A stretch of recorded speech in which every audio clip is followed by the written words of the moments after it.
बिस्मिल्लाहिर्रहमानिर्रहीम कुल या इबादियल्लज़ीना अस्रफ़ू अला अंफुसिहिम ला तक़नतू मिर रहमतिल्लाह सदक़ल्लाहुल मौलानाल अज़ीम व सदक़ रसूलुहुन नबियुल करीम व नहनु अला ज़ालिका लमिनश शाहिदीन वश्शाकिरीन रब्बी सल्लि व सल्लिम व बारिक अलैहि قال النبي صلى الله عليه وسلم إن الإيمان لا يأرز إلى المدينة كما تأرج الحية إلى جحرها في شان حبيبه ومحبوبه ومعشوقه مخبرا وآمرا إن الله وملائكته يصلون على النبي يا أيها الذين آمنوا صلوا عليه وسلموا تسليما اللهم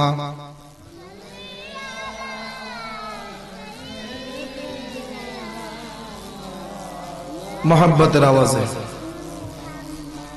वाला आली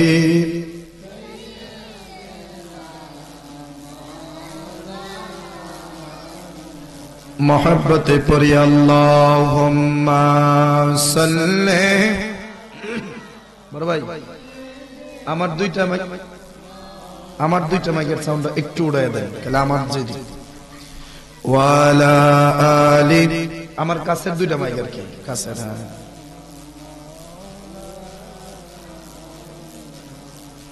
মন আমার কাঁদে রে এত না दिल আমার কাঁদে রে যেতে সোনারি মদিনা মন কাঁদেনি কাঁদেনি মন আমার কাঁদে রে দিল আমার কাঁদে রে যেতে সোনারি মদিনা ওই মদিনা যাব বলে বলেন না ওই মদিনা যাব বলে হয়েছি মোরা দেওয়ানা হয়েছি মোরা দেওয়ানা আল্লাহুম্মা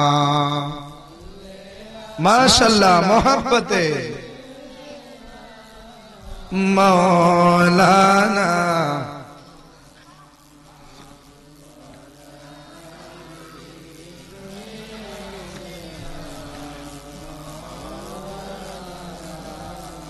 ला इलाहा मोहब्बत ला इलाहा एक साथ ला इलाहा ज़बान खोले ला इलाहा ला इलाहा जोर से ला इलाहा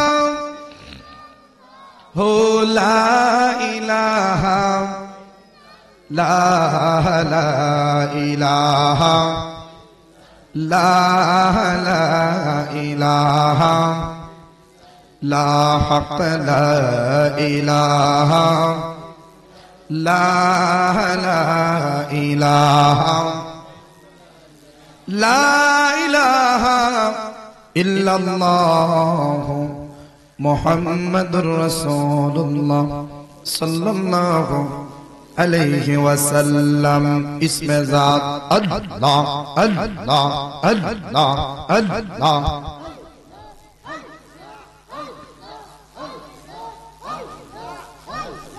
Allah, Allah, Allah, Allah, Allah.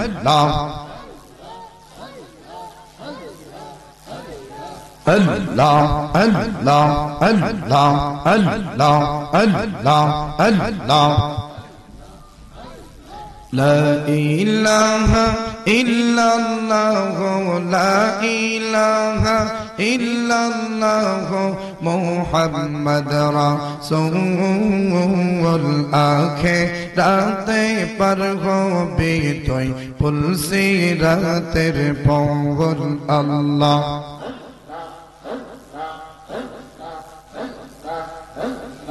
La ilaha illallah, la ilaha illallah, Muhammad Rasul আখিরাতে পার হবি তুই ফুলসিরাতের পঙ্গল আল্লাহ আল্লাহ আল্লাহ।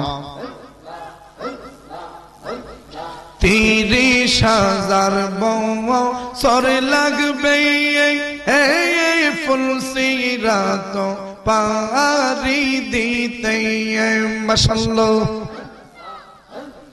30,000 বছর লাগবে এই ফুলসিরাত পারি দিতে ওর সেই দিন তোমায় কত রইবে, সেই দিন তোমায় কত রইবে তিনি মুহাম্মদ রাসূল আখিরাতে পার হবি তুই ফুলসিরাতের পঙ্গল আল্লাহ। মাথা নাড়ায়া জিকির আল্লাহ আল্লাহ। La ilaha illallah, la ilaha illallah, Muhammad Rasul আখিরাতে পার হবি তুই ফুলসিরাতের পঙ্গল আল্লাহ।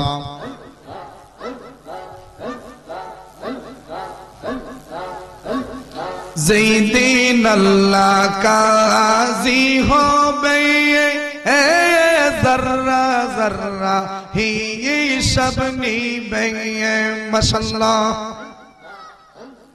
যেই দিন আল্লাহ কাজী হবে জর্রা জর্রা হিসাব নিবে ওর সেই দিন তোমায় কে তো রইবে, সেই দিন তোমায় কে বাঁচাইবে তিনি মুহাম্মদ রাসূল আখিরাতে পার হবি তুই ফুলসিরাতের পঙ্গল আল্লাহ।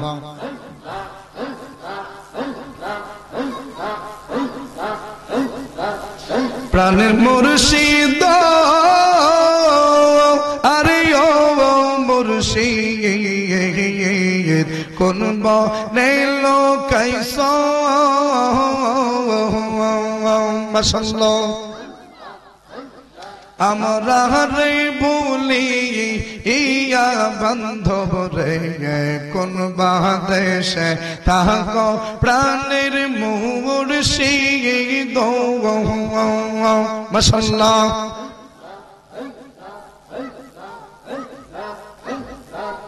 প্রাণের মুর্শিদ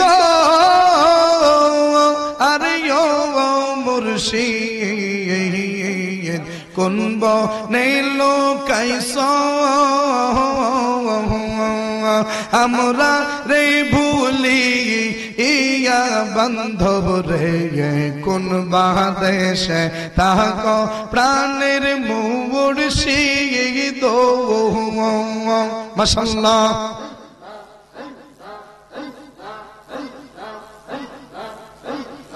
দিন যায় আমার যেমন তেমন আরে ও মুর্শিদ রাইতে পারে জালা মাশাআল্লাহ। দিন যায় আমার যেমন তেমন আরে ও মিরান শাহ রাইতে বারে জালা বনপুরা হরি ইনির মতো রে মন করে তালা প্রাণের মুস্তাক শাহ মাশাআল্লাহ প্রাণের মুর্শিদ আরে ও মুর্শিদ কোন বনে লোকাইছো মাশাআল্লাহ আমরা রে ভুলি ইয়া বান্ধব রে কোন বাদেশে তাক প্রাণের মুর্শিদ মাশাআল্লাহ ছাতক যে মন মেঘে আশাই গো আরে ও মুর্শিদ থাকে আকাশ পানে চাইয়া মাশাআল্লাহ ছাতক যে মন মেঘে আশাই গো আরে ও মুস্তাক শাহ থাকে আকাশ পানে চাইয়া এক নজর দেখি ইতে ছবি গো কান্দে আমার হিয়া প্রাণের মুর্শিদ মাশাআল্লাহ মারহাবা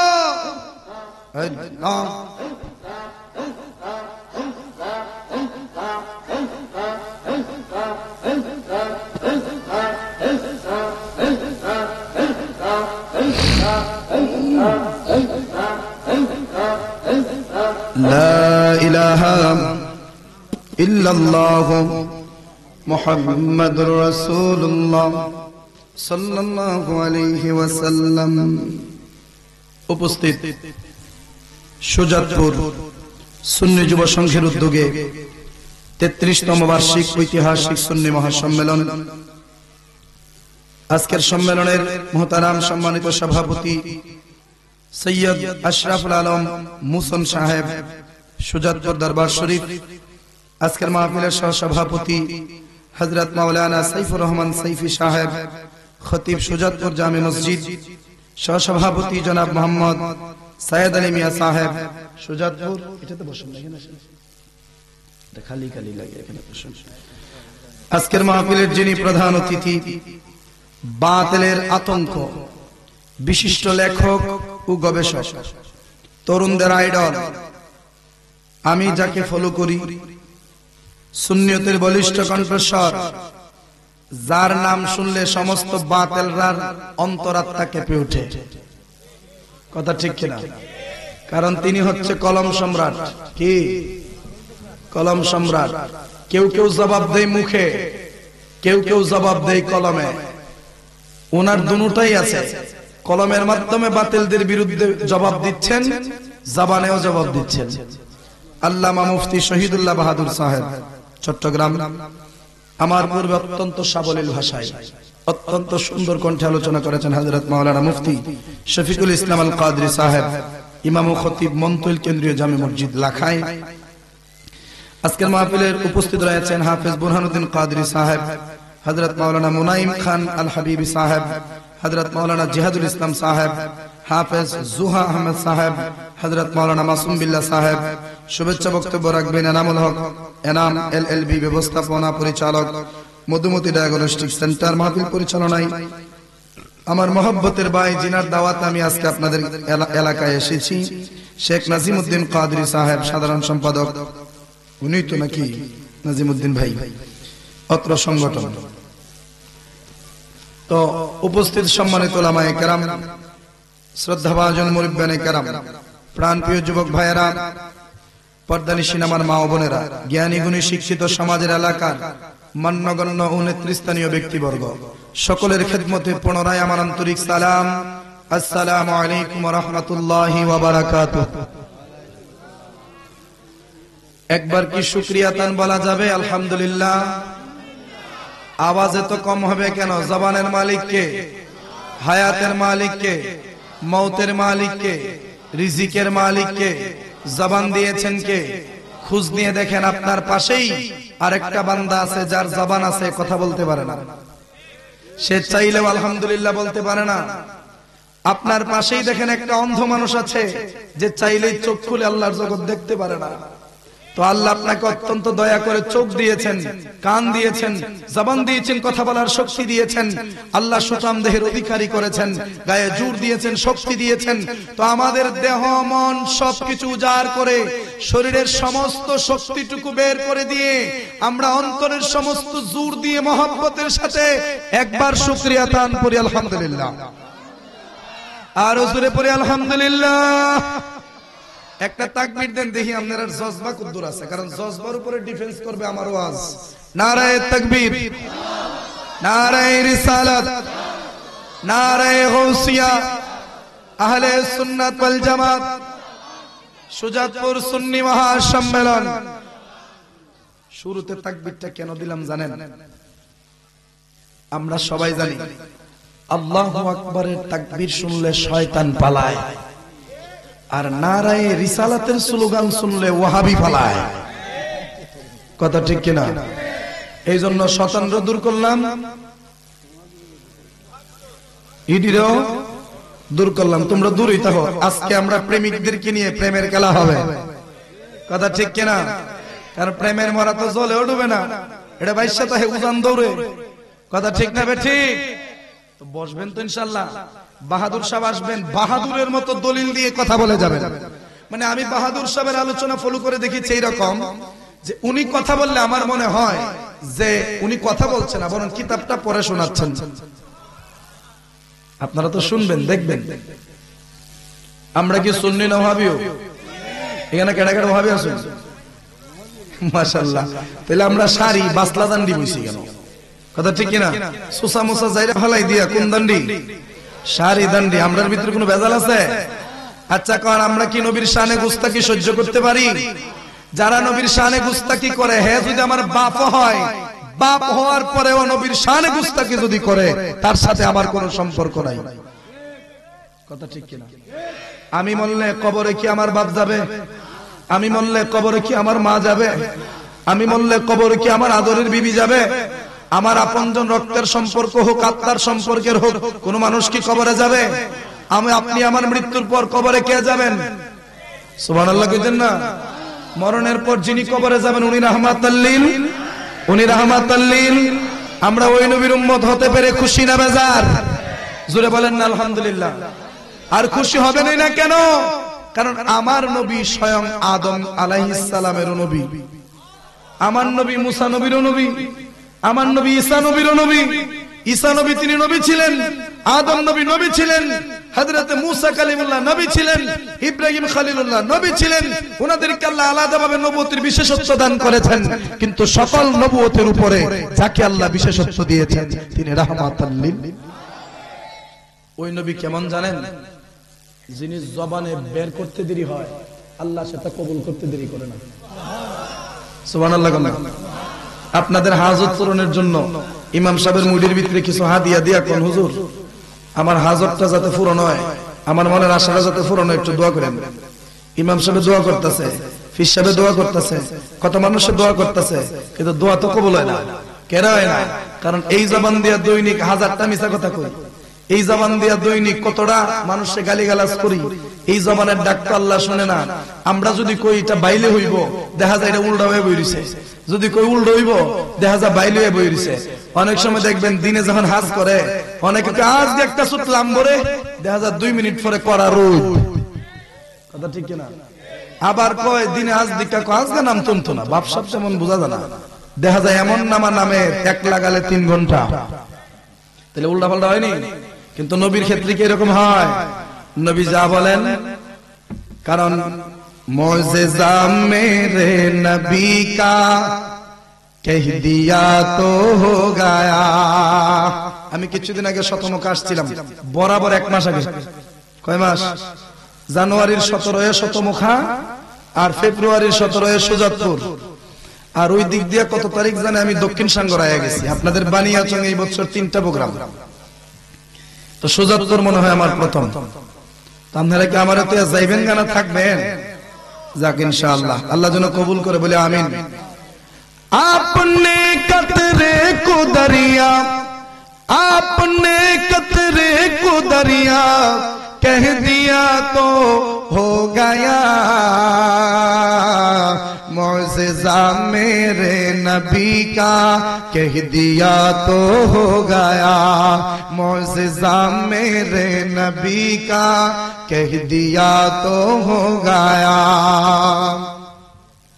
मुस्तफा से है खुदा को प्यार कितना देखिए, मुस्तफा से है खुदा को प्यार कितना देखिए, काना ये काबा को किबिला, मरहबा की कौन जाइबो, काना ये काबा को किबिला कह दिया तो हो गया,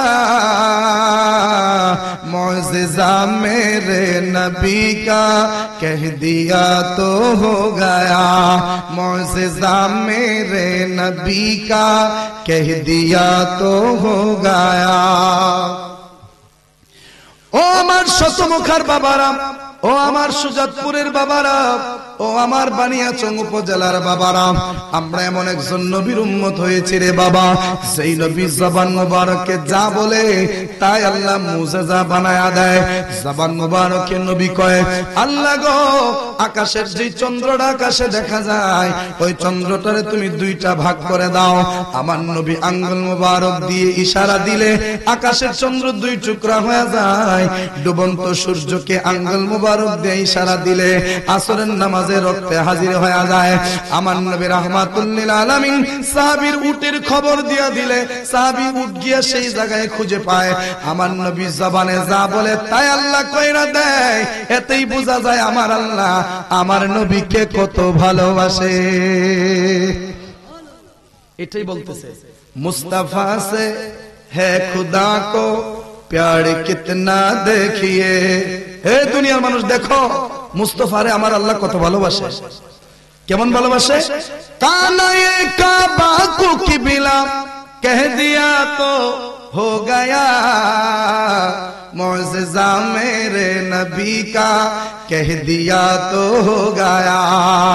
এখন আপনি আমি নামাজ পড়ি কোন দিকে? পশ্চিম দিকে। পশ্চিম দিকে কি আছে? কাবা। পশ্চিম দিকে ফিরে আমরা নামাজ পড়ি। এবার বলেন, সেজদাটা কি কাবারে দেই? সেজদাটা কি কাবারে দেই নাকি আল্লাহরে দেই? একটু বুঝে থাকলে বলবেন, সেজদাটা কারে দেই? আল্লাহরে দেই। তাহলে পশ্চিম দিকে ঘুরবো কেন? উত্তর দিকে কি আল্লাহ নাই? দক্ষিণ দিকে কি আল্লাহ নাই? পূর্ব দিকে কি আল্লাহ নাই? শুধুমাত্র কি পশ্চিম দিকে আমার আল্লাহ? তাইলে বান্দা নামাজে শুধু পশ্চিম দিকে দাঁড়ায় কেন? বান্দা পশ্চিম দিকে কিবলামুখী হইয়া দাঁড়ায় কেন? বাবা একটু চিকন চিকন কথা বলবো, মনোযোগ দিলে আপনারা বুঝতে সহজ হবে। বাবা এই যে কানায়ে কাবা, সারা জীবন শুনছেন কানায়ে কাবাটা কার ঘর? জোরে বলেন, আরো জোরে। আল্লাহর ঘর। আমিও মানি কানায়ে কাবা আল্লাহর ঘর, ঠিক আছে?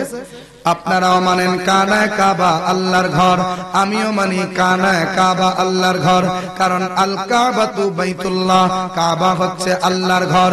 কিন্তু বাবা আমি আপনাদের কাছে একটা প্রশ্ন রাখবো, আপনারা উপস্থিত যারা আছেন, আপনারা কি কেউ মূর্তির পক্ষে আছেন? আপনারা কি মূর্তি ভালোবাসেন? আপনারা কি মূর্তি মহব্বত করেন? আপনারা কি মূর্তির পূজা করেন? আচ্ছা, এখন যদি আপনি মাহফিল থেকে ঘরে যাইয়া দেখেন আপনার সুটকেসের উপর বা আলমারির উপর একটা মূর্তি দাঁড়ানো আছে, বা মূর্তি একটা কে যেন রেখে গেছে, আপনি ঘরে যাওয়ার পর কি মূর্তিটা রাখবেন নাকি লাত্তি মেরা বার করবেন? এটাকে বার করে ফেলে দেবেন। এখন যদি আপনারে বলি, ভাইরে ও বাবা আপনি মূর্তিটা ফেলে দিলেন কেন? মূর্তিটা কি অন্যায় করছে? আপনি বলবেন মূর্তি রাখাটা হচ্ছে শিরিক। আরে শিরিক কেন? মূর্তি রাখলে দোষ কি? আপনি বলবেন না না রাখা যাবে না, কারণ মূর্তি আমার আল্লাহ পছন্দ করে না। কথা ঠিক কিনা? মূর্তি আমার আল্লাহ পছন্দ করে না, এই জন্য মূর্তিটা রাখবো না। শুধুমাত্র কি এই জন্য বলবেন না, মূর্তি আমার নবীও পছন্দ করে না, এই জন্য মূর্তি রাখবো না। তো তুমি পছন্দ করো না কেন? বলবে আল্লাহ এবং আল্লাহর রাসূল যেটা পছন্দ করে আমিও সেইটা পছন্দ করি, সেই শিরকের জিনিস আমার ঘরে থাকতে পারে না, এই জন্য আপনি ঘর থেকে মূর্তিটারে বের করে ফেলে দেবেন। কিন্তু বাবা আপনাদের কাছে আমি জানতে চাই, আমার নবী দুনিয়াতে আসার আগে ওই কানায় কাবার ভিতরে কয়শো মূর্তি ছিল? জোরে কোন না? 360টা মূর্তি। তো কানায় কাবা আল্লাহর ঘর কি নবী আসার পরে হইছে না আরো আগের থেকে? জোরে কোন না? পৃথিবীর প্রথম ঘরের নাম কি? কানায় কাবা। সুবহানাল্লাহ। প্রথম ঘরের নাম কি? এই পর্যন্ত সর্বমোট 11 বার কানায় কাবা নির্মাণ করা হয়েছে, পুনরায় ভেঙে। সুবহানাল্লাহ। এই কানায় কাবার দিকে আপনারা তাকাইলে দেখবেন, তবে সাধারণ দৃষ্টিতে চাইলে বুঝবেন না, একটু সূক্ষ্মভাবে তাকায়া দেখলে আপনারা দেখবেন কানায় কাবা কিন্তু বরাবর চতুর্কোণা সমান না, একটা কোণা একদিক দিয়ে একটু লম্বা। আপনি কাবার ব্যাখ্যা করেন, কাফাইন বা তারপরে গুলতা কাবা, আল কাবা। তো এটার তারকিব বা তাহকিক যখন আপনি করবেন, ব্যাখ্যা করবেন, বিশ্লেষণ করবেন, তাইলে পাবেন চতুর্কোণ বিশিষ্ট যে কোনো কিছুকে কি বলা হয়? কাবা বলা হয়। তো এই কাবাটা বরাবর 4 কোণা সমান, একটা কোণা একটু লম্বা। কেন লম্বা? কারণ আমার আল্লাহ তাআলা ষষ্ঠ আকাশ থেকে বাইতুল মামুরের কানায় কাবার একটা নকশা উপর থেকে আমার আল্লাহ তাআলা জমিনে দিয়েছিলেন, যেই নকশা অনুসারে ফেরেশতারা কানায় কাবা নির্মাণ করেছিল। বাবা একটু বোঝার চেষ্টা করেন, আমরা যখন সূর্যের আলোতে দাঁড়াই, তাহলে যদি সূর্য মাথা বরাবর থাকে দেখবেন ছায়াটা বরাবর পায়ে পড়লেও একটু হাইলা থাকে। কথা ঠিক কিনা?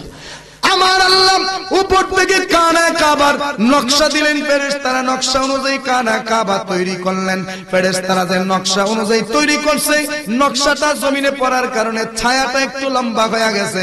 নকশা যেই দিকে গেছে ফেরেশতারা ওই দিকেই গেছে, এই জন্য কানায় কাবা বরাবর 4 কোণায় হয় নাই, একটা কোণা একটু লম্বা হয়ে গেছে।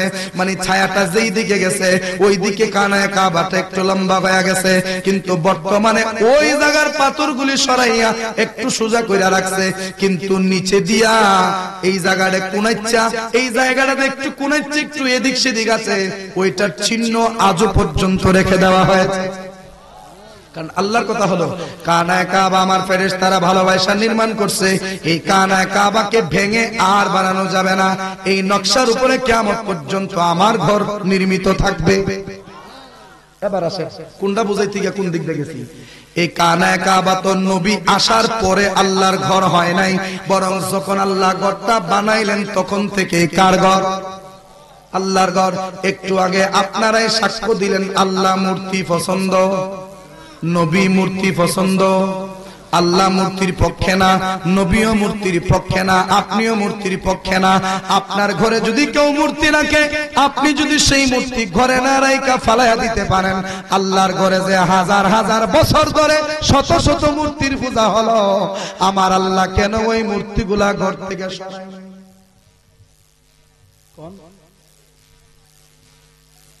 আবু জাহেলের আমলে তো তাওয়াফ হইতো, তবে সিস্টেম ছিল ভিন্ন, ল্যাংটা তাওয়াফ করতো। নাউজুবিল্লাহ। এখন আপনারা অনেকে বলবেন হুজুর তাইলে কি পরোক্ষভাবে আল্লাহরে মূর্তির পক্ষে বানাইতেছেন? না না, আস্তাগফিরুল্লাহ। বোঝার চেষ্টা করেন, এই কানায় কাবাটা আল্লাহর ঘর। আল্লাহ কয় আমার ঘরে 360টা মূর্তি আমি দেখতেছি কিন্তু পরিষ্কার করি না। কেন করি না জানোস নি? আমি আল্লাহ কানায় কাবাকে বানাইছি, আমি আল্লাহ কানায় কাবা সৃষ্টি করেছি, কিন্তু ইন্না আতাইনাকাল কাউসার, এই কাউসার শব্দের ব্যাখ্যাটা পড়লে আপনারা পাবেন আমার আল্লাহর সৃষ্টি জগতের যা কিছু আছে সবগুলার স্রষ্টা আমার আল্লাহ, কিন্তু মালিকানা আমার দয়াল নবীর। আল্লাহ ডাক দিয়া কয় কানায় কাবার ভিতরে হাজার হাজার বছর ধরে শত শত মূর্তির পূজা হইতেছে, ওই কানায় কাবার ভেতর থেকে মূর্তিগুলা কেন সরাই না রে বান্দা জানোস নি? কারণ কানায় কাবার আসল মালিক এখনো দুনিয়াতে আসে নাই। সুবহানাল্লাহ। না আচ্ছা কোন নবী আসার আগে মূর্তি ছিল নি? নবী আসার পরে মূর্তি রইছেনি এতে বোঝা যায় ঘরের মালিক আয়া পড়ছে। ঘরের মালিক ঘরের ভিতরে মূর্তি থাকতে দিত না। তাইলে বোঝা গেল কানা কাবা সৃষ্টি করেছেন আমার আল্লাহ, ঘরও আমার আল্লাহর, কিন্তু মালিকানা নবী মুস্তাফার। ওই কানা কাবা কিন্তু প্রথম নামাজের কিবলা ছিল না। আমাদের প্রথম নামাজের কিবলা ছিল জেরুজালেম শহরের বাইতুল মুকাদ্দাস বা মসজিদুল আকসা। মসজিদুল আকসা ছিল মুসলমানদের প্রথম কিবলা। কষ্ট হচ্ছে না আপনারা? ভাষা বোঝা যায়? একটা না মাহফিল করতে করতে বাবা জানে আর দেয় না। আবার আগামীকাল যেমন চাঁদপুর, হাজীগঞ্জ, জানে আর কত দিত কোন দৌড়াদৌড়ি। আপনারা যদি দোয়া করেন, আপনারা তো মনে করেন হুজুর ওয়াজ করে 2 ঘন্টা চিল্লায়া মাতলা টেল ওই জায়গা, পরে দে হুজুরের যে কি অবস্থাটা ওই খবর তার আপনারা রায় না। বুহের বেদনায় চিল্লায়, কোমরের বেদনায় চিল্লায়, গলার বেদনায় চিল্লায়। কথা ঠিক কিনা? একটু চিন্তা করে দেখেন, আপনারা 1 ঘন্টা চিল্লাবে লেগে দিব মাইকটা, যদি 1 ঘন্টা পর আপনি ঠিক থাকতে পারবেন।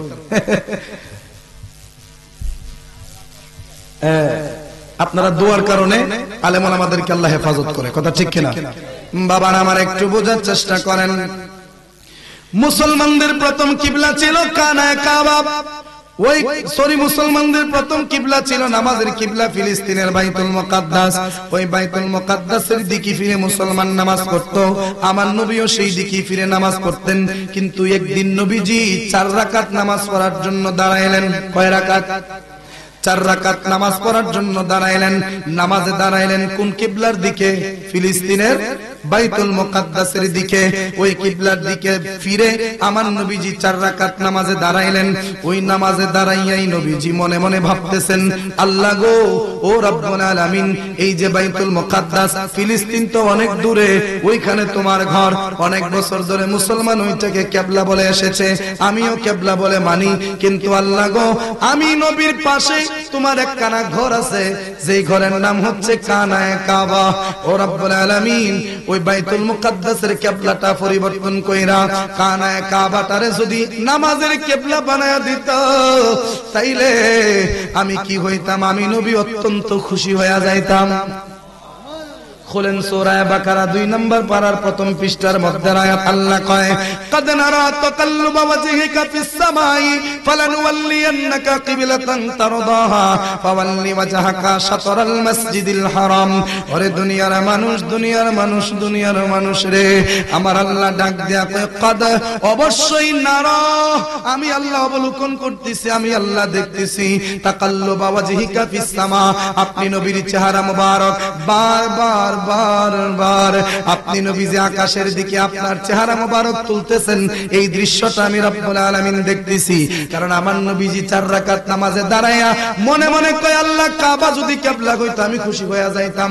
বারবার নবীজি চেহারা মোবারক আকাশের দিকে তুলে, এবার কোন নামাজে থাইকা কি জবান খুললা কথা কোয়া যায়? যায় না। এই জন্য নবী মনে মনে আবদারটা করতেছেন। আমার আল্লাহ সাথে সাথে ওহী নাজিল করে বলে, ওরে বন্ধু, আপনি যে বারবার আকাশের দিকে আপনার চেহারা মোবারক তুলতেছেন, এই দৃশ্যটা আমি রব্বুল আলামিন দেখতেছি। আপনি একটা কাজ করেন, আপনি যেই কিবলার প্রতি সন্তুষ্ট হয়েছেন, অতি তাড়াতাড়ি আপনাকে ওই কিবলার দিকে ফিরিয়ে দেওয়া হবে। তারপর আল্লাহ কয়, ফাওয়াল্লি ওয়াজহাকা শাতরাল মাসজিদিল হারাম, অতএব আপনি আর দেরি কইরেন না, অতি দ্রুত আপনি কিবলা পরিবর্তন করে আপনার পছন্দের কিবলার দিকে ঘুইরা যান। নবী তখন কোথায়? নামাজে। নবী তখন কোথায়? নামাজে। কোন কিবলার দিকে ফিরা? বাইতুল মুকাদ্দাস বা মসজিদুল আকসা। আল্লাহ কয়, আপনি যেই কিবলার দিকে, মানে আপনি যেই কিবলার প্রতি সন্তুষ্ট হয়েছেন, দেরি না করে ওই কিবলার দিকে এই মুহূর্তে মুখটা ফিরায় আনেন। আমার নবী আর দেরি করে নাই। নবীজি 2 রাকাত নামাজ পড়েছেন মসজিদুল আকসার দিকে, বাকি 2 রাকাত নামাজ পড়ার জন্য নবীজি সিনা ঘুরায়া ফেললেন কানায়ে কাবার দিকে। সৌদিতে একটা জায়গা আছে, নাম হলো, যেখানে একটা মসজিদ হয়েছে বর্তমানে, মসজিদটার নাম মসজিদে জুল কিবলাতাইন। মসজিদের নাম কি? জুল কিবলাতাইন। হুজুররা আছেন, আলেম ওলামারা আছেন, ঋষা হুজুর আছেন। কিবলাতুন শব্দটা 1 বছর, আর কিবলাতাইন শব্দটা দ্বিবচন, বহু বচন না, দ্বিবচন। আমি, আমরা, আমরা হচ্ছে বহু বচন, আমি এক বচন। কিন্তু এখানে যেমন ধরেন না, কাতেব শব্দের অর্থ হচ্ছে কি? লেখক, একজন লেখক। আর কাতিবিন দুইজন লেখক। কিরামান কাতিবিন আমরা কই না, মানে সম্মানিত দুইজন লেখক। তার মানে কিবলাতাইন শব্দের অর্থ হচ্ছে দুই কিবলা। ওই জায়গায় নবীজি দাঁড়ায়া ফিলিস্তিনের থেকে কিবলা পরিবর্তন করে কানায়ে কাবাকে কিবলা বানাইছিলেন। যেই জায়গায় দাঁড়ায়া ওই জায়গায় একটা মসজিদ হইছে, নাম জুল কিবলাতাইন। সুবহানাল্লাহ। ও আমার সুজাতপুরের বাবারা, আমরা কেন নবীর পাগল হব না রে বাবা? আমার নবীজি মনে মনে কইছে, আল্লাহ কানায়ে কাবা কিবলা হইলে আমি নবী খুশি হয়ে যাইতাম। আল্লাহ ডাক দেয়া কই, দোস্ত গো, জবানে বলা লাগবে না গো দোস্ত, আপনি যে মনে মনে কানায়ে কাবার প্রতি সন্তুষ্ট হয়েছেন, আপনি যে কানায়ে কাবার প্রতি ভালোবাসা দেখাইছেন, আমি আল্লাহ আপনার ওই খুশিটাকেই চাই। আর দেরি করবেন না, আপনি বাইতুল মুকাদ্দাস থেকে মুখটা ফিরাইয়া কানায়ে কাবার দিকে ফিরা যান। যেই দিন নবীজি কিবলা পরিবর্তন করে কানায়ে কাবার দিকে ফিরেছিলেন, ওই দিন থেকে মুসলমানের প্রথম কিবলা বাইতুল মুকাদ্দাস ক্যান্সেল হইয়া মুসলমানদের কিবলা হয়ে গেছে কানায়ে কাবা। তে আমার প্রশ্ন ছিল যে আল্লাহ কি পূব দিকে নাই, উত্তর দিকে নাই, দক্ষিণ দিকে নাই? তো সেজদাটা পশ্চিমুজু দিতাম কেন? পশ্চিমুজু দেওয়ার মানে কি এটা আমরা বুঝি, অনেকে বুঝি না। তো সেজদা মূলত কাকে দেই? আল্লাহকে। আল্লাহ চতুর্দিকেই, মানে আমার আল্লাহ তো পুরা সৃষ্টি জগতে আছেন, ঠিক না? আল্লাহ তো আমার আল্লাহই, আল্লাহর কোনো তুলনাই নাই। আল্লাহ নিরাকার, আল্লাহর কোনো আকার নাই, আল্লাহর তো কোনো স্থান কাল পাত্র এগুলোর দরকার হয় না। তো আল্লাহ তো চতুর্দিকে আছেন। কথার কথা আমরা এরকম দিয়ে কয়ে দেই, চতুর্দিকে আছেন, তো যে কোনো একদিকে সেজদা দিলে হয়। কিন্তু পশ্চিম দিকে সেজদা দিতে হয় কেন? কারণ পশ্চিম দিকে সেজদা এই জন্য দেয়, যেই কোনো একটা দিক আমাদেরকে নির্বাচন করতে হয়। আর যেহেতু পশ্চিম দিকে আমার আল্লাহর সবচেয়ে প্রিয় ঘর কানায়ে কাবা আছে, অতএব ওই ঘরকে সম্মান করে সেজদাটা আমার আল্লাহর কুদরতি পায়ে দেয়। ওই যে আমরা নামাজে কোন দিকে খারমু, উত্তরে খারমু না দক্ষিণে খারমু, এই সিস্টেমটা ঠিক রাখার জন্য নবী কয় পশ্চিম দিকে খারো, কারণ পশ্চিম দিকে কাবা। তোমরা যারা কাবার উত্তরে আছো তোমরা সেজদা দিবা দক্ষিণে, তোমরা যারা কাবার দক্ষিণে আছো তোমরা সেজদা দিবা উত্তরে, তোমরা যারা কাবার পূর্ব দিকে আছো তোমরা সেজদা দিবা পশ্চিমে, আর যারা কাবার পশ্চিম দিকে আছে সেজদা দিবে পূর্ব দিকে। এই রকম চতুর্দিক দিয়ে আছে। কানায়ে কাবার হেরেম শরীফের ভিতরে যারা নামাজ পড়ছেন, ওইখানে কি উত্তর দক্ষিণ আছে নাকি গুলবেট দিয়া? কানায়ে কাবা মেইন উদ্দেশ্য। কথা ঠিক কিনা? মেইন উদ্দেশ্য কানায়ে কাবা, কিন্তু মেইন উদ্দেশ্য কানায়ে কাবা হলেও সেজদাটা কিন্তু আমার আল্লাহ পায়। কে পায়? যদি কেউ বলে আমি কাবাকে সেজদা দিচ্ছি তাহলে শিরক হবে, তওবা করে মুসলমান হতে হবে। কারণ কাবা হচ্ছে সৃষ্টি, সৃষ্টিকে সেজদা দেওয়া যায় না। সেজদা পাওয়ার মালিক কে? যারা বলেন সেজদা পাওয়ার মালিক কে? আমরা কাবাকে উদ্দেশ্য করে সেজদা দেই কাকে? আল্লাহকে। এই জন্যই নামাজের কিবলা কানায়ে কাবা, আর প্রত্যেকটা ভক্ত মুরিদ আল্লাহ রাসূল পাওয়ার কিবলার নাম হচ্ছে যার যার পীর ও মুর্শিদ। কথা ঠিক কিনা? ওই দিকে রুজু হয়ে যদি চলেন তাইলে আপনি গিয়া শেষ পর্যন্ত পৌঁছতে পারবেন। আতারা বাতারা গেলে কেমন হইব? আমি সুজাত করে রাস্তা চিনি দিকে কেন বাতারাই বসছি, অন্য আবার কাম লগল তো রাস্তা খেতে চিনি দিকে বসছে। যদি না চিনতাম ওই বেগুনাই দিয়া মাদনা মাদনা ঘুরাইতাম। একটা কথা আছে না, ফতে ফত ফুরা ফতে ফাউ ফুরা। কথা ঠিক নেই? পথ চিনলে তো সহজ, তা আমি তো চিনি না, আমার মুর্শিদ চিনে, উনি আমার কিবলা, উনি আমার পথ প্রদর্শক, উনাকে অনুসরণ করব, উনি যেই দিকে আমি ওই দিকে। কথা ঠিক কিনা? পরে সেজন হই মুর্শিদের পাগল, চলবো নি তা মুর্শিদ থাকে তার শনে, আপনার আপন থাকে না মিশে যাই রঙ্গে রঙ্গে, আপনার আপন থাকে না মিশে যাই রঙ্গে রঙ্গে। যে জন হই মুর্শিদের পাগল, যে জন হই মুর্শিদের পাগল, মুর্শিদে থাকে তার শোনে, আপনার আপন থাকে না। পারেন না? আপনার আপন থাকে না। গুরু শিষ্যের দুই দেহ, দেহ কয়টা? মনেতে দুই পাই না কেহ। মারহাবা কর না। দেহ দুইটা, মন যতক্ষণ একটা না হইব অতক্ষণ কুস্তা মিলত না। আমনের ফিরের সাথে যদি আমনের মন হই না মিলে, ফিরে কো নামাজ পড়, মুড়ি দেখো বাজান, মুড়ি দিছি কি লিগে দাম মুড়ি লাগে। কথা ঠিক কিনা? এরকম হইলে চলবো? এক মন হইতিব, এক মন। ওই যে কইছে গুরু শিষ্যের দুই দেহ, মনেতে দুই পাই না কেহ। মনের আই না বাহানালে, মনের আই না বাহানালে, ভাসে ছবি অঙ্গে অঙ্গে। আপনার আপন থাকে না মিশে যাই রঙ্গে রঙ্গে, আপনার আপন থাকে না। মুর্শিদি মুরে কিন্না লয়া নবীর ঘাতে দেই সপিয়া, মুর্শিদি মুরে কিন্না লয়া নবীর ঘাতে দেই সপিয়া। নবীজি মোর জামিনে হয়া, নবীজি মোর জামিনে হয়া, আল্লাহর দে অন্তরঙ্গে, আপনার আপন থাকে না গে রঙ্গে, আপনার আপন থাকে না। কন্যা মারহাবা। যদিও কথা আমার ওই দিক দানা গেছে কার হিটনে ওইরা, আমি আবার আমার কথায় আসতেছি। ওই যে আল্লাহ কই দুস্ত মনে মনে কইছেন পরিবর্তন করতাম, জান আপনার জন্য পরিবর্তন করে দিলাম। নবী মনে মনে কইলে আল্লাহ কেবলাও পরিবর্তন কইরা দেয়। আর জগতের যতগুলি দুশমন নবীর শানে বেয়াদবি করে, তাদের বিরুদ্ধে যদি নবী একটুখানি জবান খুলে উপায় থাকবে? জোরে কোন উপায় থাকবে? কোন মুসলমান কি নবীকে কাউবয় বলতে পারে? কোন ইমানদার কি নবীকে রাখাল বলতে পারে?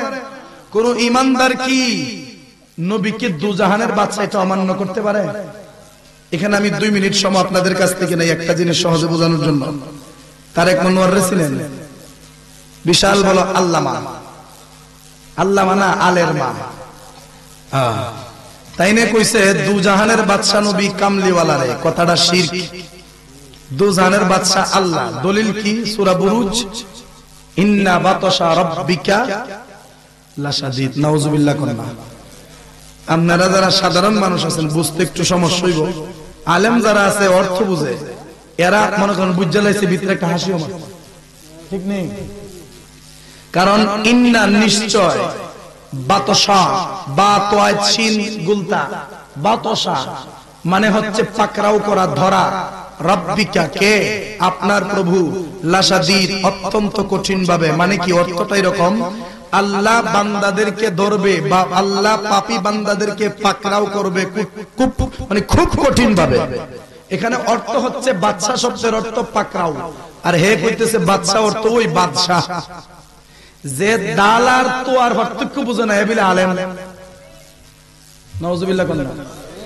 যে দালার তো আর মাখরাজ বুঝে না, যে দালার তো আর লকব বুঝে না, যে দালার তো আর সিফাত বুঝে না, যে দালার তো আর মর্ম বুঝে না, এবিলে আবার আল্লামা। নাউজুবিল্লাহ কইতেন না? এই ব্যাখ্যা যেই দিন তার কাছ থেকে শুনছি ওই দিন থেকে আমি বুঝছি এরার পুঞ্জি কুদ্দুর। কথা ঠিক কিনা? অথচ আমরা নবীরে কি কই? বাদশা কই। কি কই? বাদশা মানে নেতা। এটা তো আরবি না, এটা ফার্সি বা উর্দুতে ব্যবহার হয়। দুজাহানের বাদশা, আমরা তো দুজাহানের বাদশা কইছি। কবি নজরুল কইছি ত্রিভুবনের বাদশা। সুবহানাল্লাহ। কাজী নজরুল 8 পাস, বিশ্ববিদ্যালয়ে পড়াশোনা করে নাই, কিন্তু নবীর প্রেমের কমতি ছিল না। কাজী নজরুল বুঝায় গেছেন নবীর চিনতে গেলে ডিগ্রি লাগে না, শুধু নবীর ভালোবাসা লাগে। কথা ঠিক না বে ঠিক? কাজী নজরুল 8 ফুইরা নবী বুঝলো, আর তুমি ডক্টরেট ডিগ্রি নিয়ে নবী বুঝলা না, তুমি কোন জাতের আলেম? কথা ঠিক কিনা? কষ্ট পাইছেন আপনারা? আসলে কষ্ট পাইছেন? উর্দু গুলো আমার কাছে ভালো লাগে একটু। सरवरे आची लगी हम फकीरों को मदीने मरहबा हम फकीरों को मदीने की गलियां अच्छी लगी खुसरबी अच्छी लगी ना सरवरे अच्छी लगी खुसरबी अच्छी लगी ना सरवरे अच्छी लगी बोलें ना मरहबा ও আমার সুজাতপুরের বাবারা আমরা সুন্নি মুসলমান নবীকে কেন ভালোবাসবো রে বাবা একটু মনোযোগ নিয়ে বসেন একটু ভালোবাসা নিয়ে বসেন একটু নবীর প্রেম নিয়ে আপনারা বসেন এখানে আপনারা যারা বসছেন আমরা সবাই আমি সহ আমরা সবাই আল্লাহর বান্দা কিন্তু কেউ আমরা কোনোদিন আল্লাহকে চোখে দেখি নাই আল্লাহ কেমন সেটাও জানি না আল্লাহকে দেখি নাই শুধুমাত্র নবীর জবান মুবারকের হাদিস থেকে আল্লাহর কোরআনের বাণী থেকে আমরা শুনেছি আমার আল্লাহ নিরাকার আল্লাহর কোনো আকার নাই আল্লাহ ওয়াহিদ আল্লাহর কোনো শরীক নাই আল্লাহর কোনো দ্বিতীয় নাই আল্লাহর উপর নিচ ডান বাম কিচ্ছুই নাই এইগুলা শোনা কথা দেখা কথা না কথা ঠিক কিনা ওহন তো আবার একটু কঠিন ঢুকে যাবো বুঝতে আবার একটু কষ্ট হইব থাক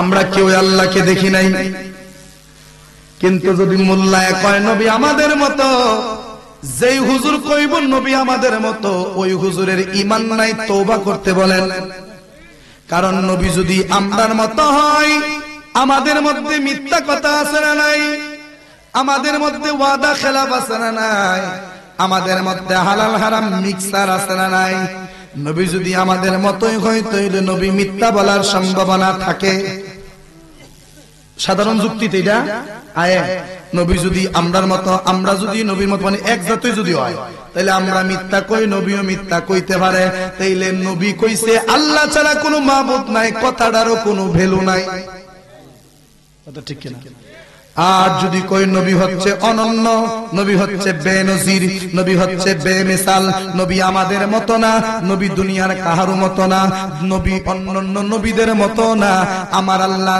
যেমন সুন্দর পারেন যেমন মর্যাদা পারেন ওই রকম মর্যাদা দিয়া আমার নবীকে আল্লাহ বানাইছেন কথা ঠিক কিনা এই রকম যখন বিশ্বাসটা করব যে নবীজি এমন পবিত্র নবী আমাদের মতো তো হতেই পারে না আচ্ছা আমাদের তাওহীদের আকীদার সাক্ষ্যটা আমরা এইভাবে দেই আল্লাহ ছাড়া কোনো মাবুদ নাই আল্লাহ নিরাকার আল্লাহর কোনো শরীক নাই আল্লাহর আল্লাহ এক এইভাবে সাক্ষ্য দেওয়ার নাম হচ্ছে সাধারণ তাওহীদ তো বাবা শুধুমাত্র তাওহীদ তো আল্লাহর সাক্ষ্য দেওয়ার মাধ্যমে হয় না নবীর রিসালাতের সাক্ষ্য দেওয়ার মাধ্যমে তাওহীদ হয় তার মানে অর্থটা কেমন দাঁড়াবে লা ইলাহা ইল্লাল্লাহ 12 অক্ষর মুহাম্মাদুর রাসূলুল্লাহ 12 অক্ষর লা ইলাহা ইল্লাল্লাহ তে নক্তা নাই মুহাম্মাদুর রাসূলুল্লাহ তে নক্তা নাই দুটোটা দেখতে একই রকম তো আল্লাহর ক্ষেত্রে আকীদাটা যদি এই রকম হয় আল্লাহ ছাড়া কোনো মাবুদ নাই আল্লাহ নিরাকার আল্লাহ ওয়াহিদ আল্লাহর সাথে কোনো শরীক নাই তাহলে রাসূলের ক্ষেত্রে এই রকমটাই বলতে হবে যেমন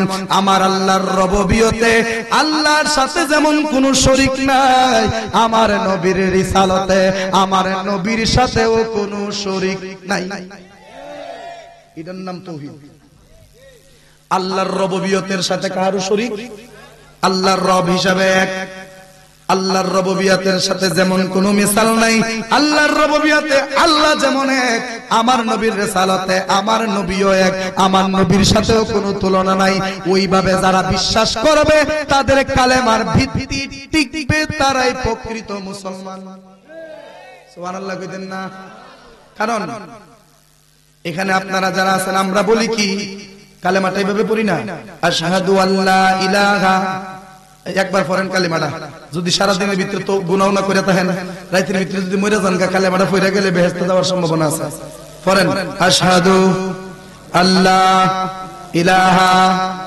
ইল্লাল্লাহু ওয়াহদাহু লা শারীকা লাহু ওয়া আশহাদু আন্না মুহাম্মাদান আবদুহু ওয়া রাসূলুহু আবার মাইন্ড করেন না জাননি আমরা পড়াইতে নেছি শুধুমাত্র আপনাদের কি নিয়ে একটু পড়লাম আর কি একটু ভালো লাগছে না তাহলে কালেমাটার অর্থ করেন আশহাদু আমি সাক্ষ্য দিচ্ছি আপনারা কোন লাগতো না খালি শুনেন আশহাদু আমি সাক্ষ্য দিচ্ছি আল্লাহ ইলাহা ইল্লাল্লাহ আল্লাহ ছাড়া কোনো মাবুদ বা ইলাহ নাই।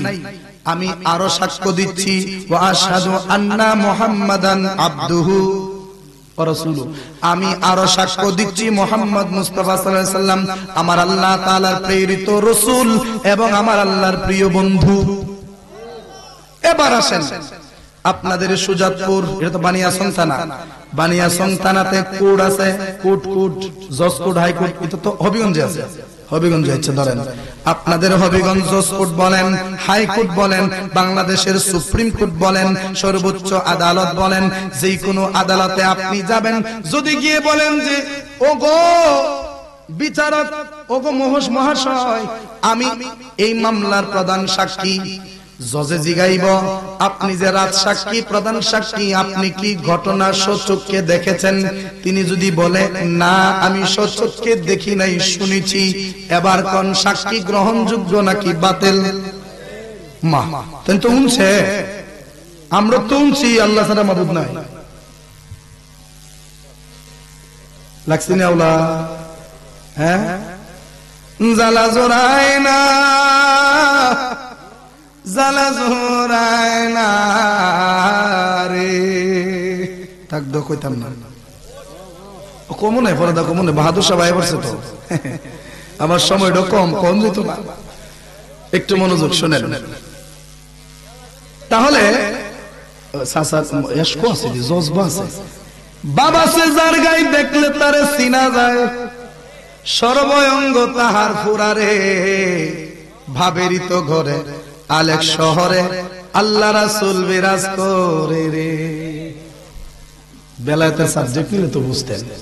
যাই হোক, তাহলে আপনারাই সাক্ষ্য দিলেন, যদি মানুষ শুনে সাক্ষী গ্রহণ হয় না, যদি মানুষ দেখে তাইলে সাক্ষী গ্রহণ হয়। এবার বলেন আমার নবী মেরাজের রাতে আল্লাহরে দেখেছেন, এই পক্ষে কে কে আছেন? নারে তাকবীর, নারে রিসালাত, আহলে সুন্নাত ওয়াল জামাত, সুন্নি মহাসম্মেলন। মেরাজের রাতে নবী আল্লাহকে দেখে নাই, মাঝখানে পর্দা ছিল মানেন, কিন্তু এক শ্রেণীর আলেমরা ওয়াজ কইরা মাইক ফাড়ায় ফেলতেছে, ইন্টারনেট চালু করলে, ফেসবুক ওপেন করলেই তাদের বক্তব্য সামনে আসে। আল্লাহর সাথে নবীর দিদার হয় নাই, আল্লাহর সাথে নবীর দেখা হয় নাই, নবীর সাথে আল্লাহর দেখা হয় নাই, পর্দার আড়াল থেকে আল্লাহ কথা বলেছেন। আইরে বেগুমের দল, পর্দার আড়াল থেকে যদি কথা ওই কোন লাগবো, তাইলে জমিন থেকে অত উপরে উড়াইলো কেন? এই কথা ঠিক কিনা কোন না? জমিন তো পর্দার আড়াল থেকে কথা কইতে উপরে নিচে নবী দেখেছে। নবী নিজে আয়েশাও বলছে, মেরাজ থেকে এসে কি বলছে? রাআইতু রাব্বি আযজা ওয়া জাল্লা ফি আহসানি সূরাতি, আমি আমার প্রভুকে অতি উত্তম নমুনায় দেখেছি। তাইলে নবী কইছে আমি আল্লাহরে দেখছি। এখন যদি কোন নাস্তিকে ধরে, ওরে সুজাতপুরের মুসলমান, তোমরা যে কো আল্লাহ ছাড়া মাবুদ নাই, আল্লাহরে দেখছনি? আমরা কম না, আমরা কেউ দেখছি না, কত সাক্ষী দাও কেমনে? আমরা কইমু যে আমরা দেখছি না, তো কি হইছে, আমরা নবী তো দেখছে। এখন হে প্রশ্ন করব, নবী দেখলে লাভ হইব কি? নবী দেখলে কি হইব? কারণ নবী তো মানুষ, মিথ্যাত্ব বলতে পারে না, নাউযুবিল্লাহ। তখন আপনি বলবেন ওরে বেয়াদবের দল, নবীর জীবনী পড়, মক্কার ইতিহাস পড়, মদিনার ইতিহাস পড়, ইহুদিদের ইতিহাস পড়, নবীর সাথে যারা সম্পৃক্ত ছিল সবার ইতিহাস পড়া দেখ। যিনি জিন্দেগিতে দুনিয়ার জমিনে শুভ আগমন করার পর থেকে রওজা মুবারকে ঘুমানোর আগ পর্যন্ত 63 বছর জিন্দেগিতে যিনি একটাও মিথ্যা কথা বলেন নাই, তিনি রাহমাতুল লিল আলামিন। সুবহানাল্লাহ।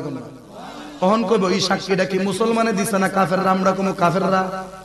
কারণ মুসলমান তো নবীরে মানে নিঃসন্দেহে বিশ্বাস করে নবী মিথ্যা বলতে, কিন্তু কাফেররা আবু জাহেল পর্যন্ত কইতো মুহাম্মদ আল আমিন, বিশ্বাসী। আর বিশ্বাসী মানুষ কি মিথ্যা কথা কইতে পারে? তাহলে কাফেররা সাক্ষ্য দিছে নবী মিথ্যা বলতে পারে না। অতএব ধরে নিতে পারি নবী আল্লাহকে দেখেছেন, কথাটা সত্য। কথা ঠিক কিনা? আর একটু গভীরে যাই, একটা কিতাব আছে, যেই কিতাবের নাম দা 100 মনীষীর জীবনী আছে, অনেকের ঘরেও থাকতে পারে। 100 মনীষীর জীবনী দ্য 100 নামক বইটা লিখেছে মাইকেল এইচ হার্ট। ওই মাইকেল এইচ হার্ট দ্য 100 বইটা লিখতে গিয়া ওই মাইকেল এইচ হার্ট কিন্তু কোনো মুসলমান লেখক নয়, একজন খ্রিস্টান লেখক, তার নবী ঈসা আলাইহিস সালাম। কিন্তু সে তার কিতাবটা লিখতে গিয়া সবার আগে ঈসা নবীর নাম না বসাইয়া, মুসা নবীর নাম না বসাইয়া সবার প্রথমে শুরুতেই জিনার নাম বসাইছেন, তিনি মুহাম্মাদুর রাসূলুল্লাহ সাল্লাল্লাহু। ওনারে জিজ্ঞাসা করল, এই তোমরা নবীরে থয়া তুমি আরেক নবীরে সবার আগে জায়গা দিলা কেন? তখন তিনি জবাব দিছিলেন এইভাবে যে আমি সবার জীবনী পড়ে দেখছি, কারো না কারো কোথাও না কোথাও একটু ঘাটতি আছে, কিন্তু মুহাম্মাদুর রাসূলুল্লাহ এমন একজন নবী যার পুরো জিন্দেগিতে কোনো মিথ্যা, কোনো ঘাটতি আমি পাইলাম না।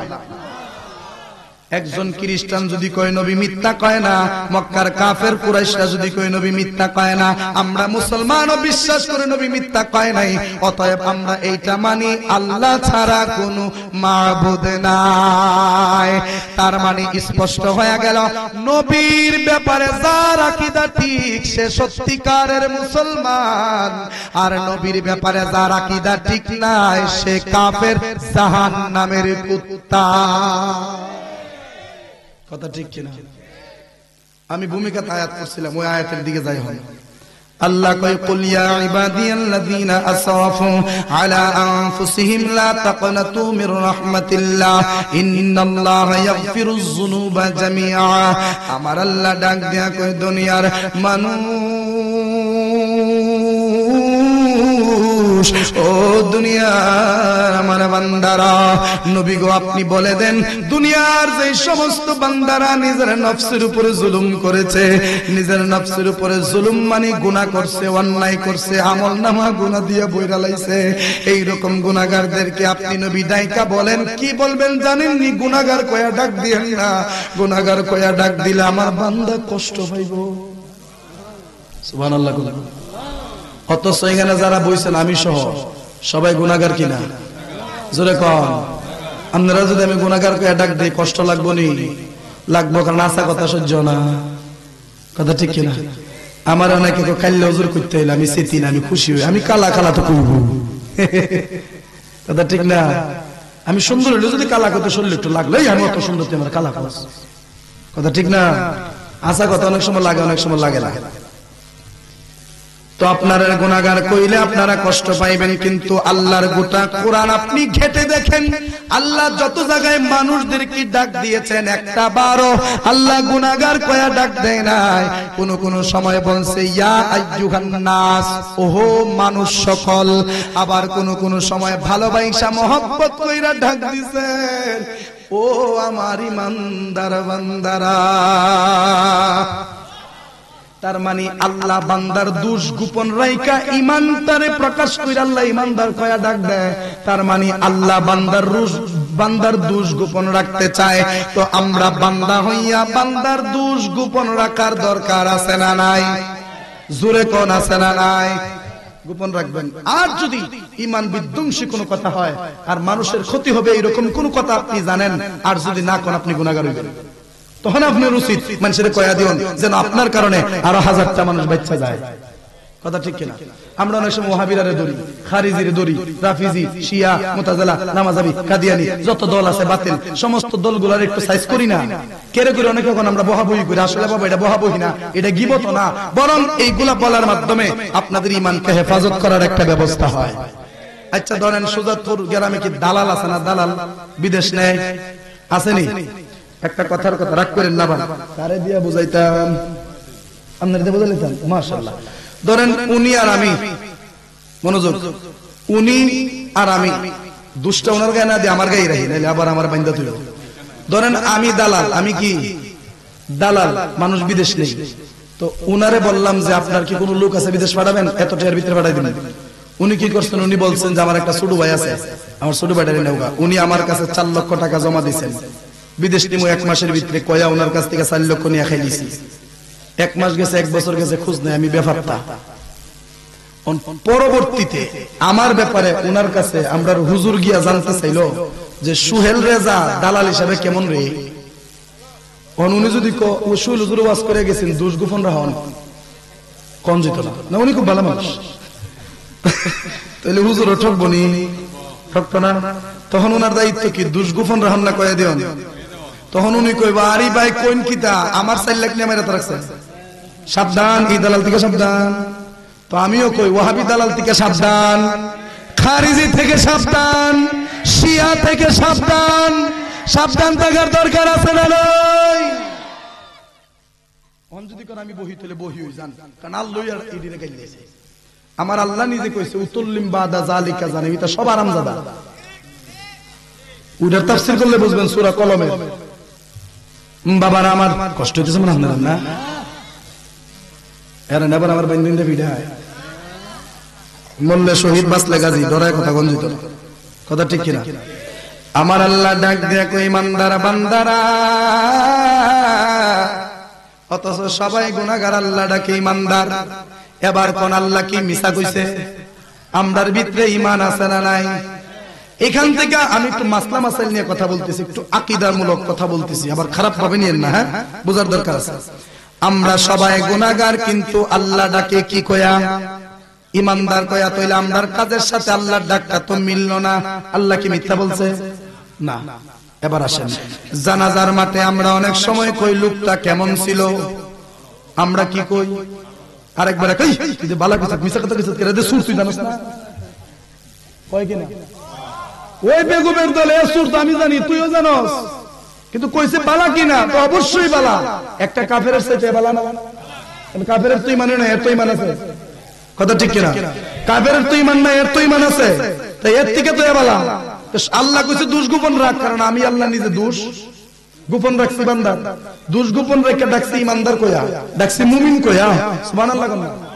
আল্লাহ কো আমি যদি আমার বান্দার দোষ গোপন রেখে বান্দারে বালা কয়া ডাকতারি, তোরা আমার বান্দার দোষ গোপন রেখে আমার বান্দারে বালা কইতে না কেন? কারণ তোরার চাইতে আমার বান্দারে আমি খুব ভালোবাসি, কারণ খুব মায়া করে আদম বানাইছিলাম, কথা ঠিক কিনা? বাবারা আমার আল্লাহ ডাক দেখো, নবী গো আপনি বলেন আপনার বান্দারা মানে আপনার গোলামরা। আল্লাহ কই নবী আমার বান্দারা আপনার গোলাম বানায় দিলাম। সুবহানাল্লাহ।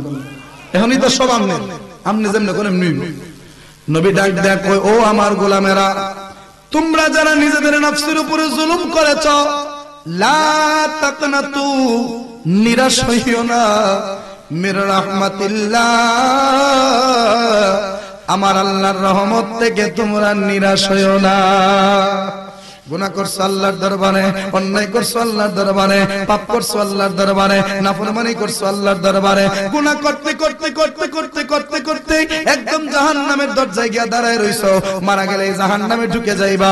তারপরেও তোমরা নিরাশ হইও না, আল্লাহর ক্ষমার আশায় বয়া থাকো, তাহলে দেখবা মরার আগে আমার আল্লাহ তোমাকে ক্ষমা করে জান্নাতের মেহমান বানায়া, ফেরেশতাদের কি দিয়া স্বাগতম জুলুস মিছিল করাইয়া আল্লাহ আপনাকে জান্নাতের ভিতরে ঢুকাইয়া দিবেন। কিন্তু নিরাশ হন যাইতো না, কি হন যাইতো না? নিরাশ হওয়া যাইতো না। জমিনের মধ্যে যে ঘাস, শীতকালে ঘাসের উপরে পানি পড়ে না, খরার সিজন, ঘাসগুলি মরে যাচ্ছে, এরপরও ঘাসগুলি তারা আশা হারায় না, আল্লাহর পানে ছায়া থাকে। আল্লাহ গো তুমি বৃষ্টি দিলেই তো আমরা বাঁচবো, না দিলে মরে গেলাম, কিন্তু আল্লাহ আশায় আছি। এই গাছগুলা আশায় থাকার কারণে দেখা যায় 6 মাস পানির অভাবে কষ্ট করে, 6 মাস পানি তর তাজা থাকে, কথা ঠিক কিনা? আমরাও ক্ষমার আশায় চাওয়ার দরকার, থাকার দরকার আছে না নাই? বাবারা আমার নবীর গোলাম হইলে জীবনের গুনাহ ক্ষমা পাওয়া যায়নি। জোরে কোন, কার গোলাম হইলে? নবীজির গোলাম। কারণ নবীজির গোলাম হইলে আল্লাহ কয় তোরা সব আমি আল্লাহর গোলাম। সুবহানাল্লাহ কোন না? আর নবীর বেলা যদি স্বীকৃতিটা তোরা এরকম দিতে না পারস, তাহলে আমার দ্বারা আইস না, কারণ গুতা ছাড়া আর কুস্তা মিলতো না, কথা ঠিক কিনা? নবীজির শত শত খাদেম ছিলেন। আবু দাউদ শরীফের হাদিসে পেলাম নবীজির অনেকগুলা খাদেম ছিলেন, এর মধ্যে একজন খাদেম ছিলেন ইহুদি। কি ইহুদি? এই ছেলেটা একটা যুবক ছেলে, আমার নবীজির গোলামি করত, নবীজির খেদমত করত। কি খেদমত?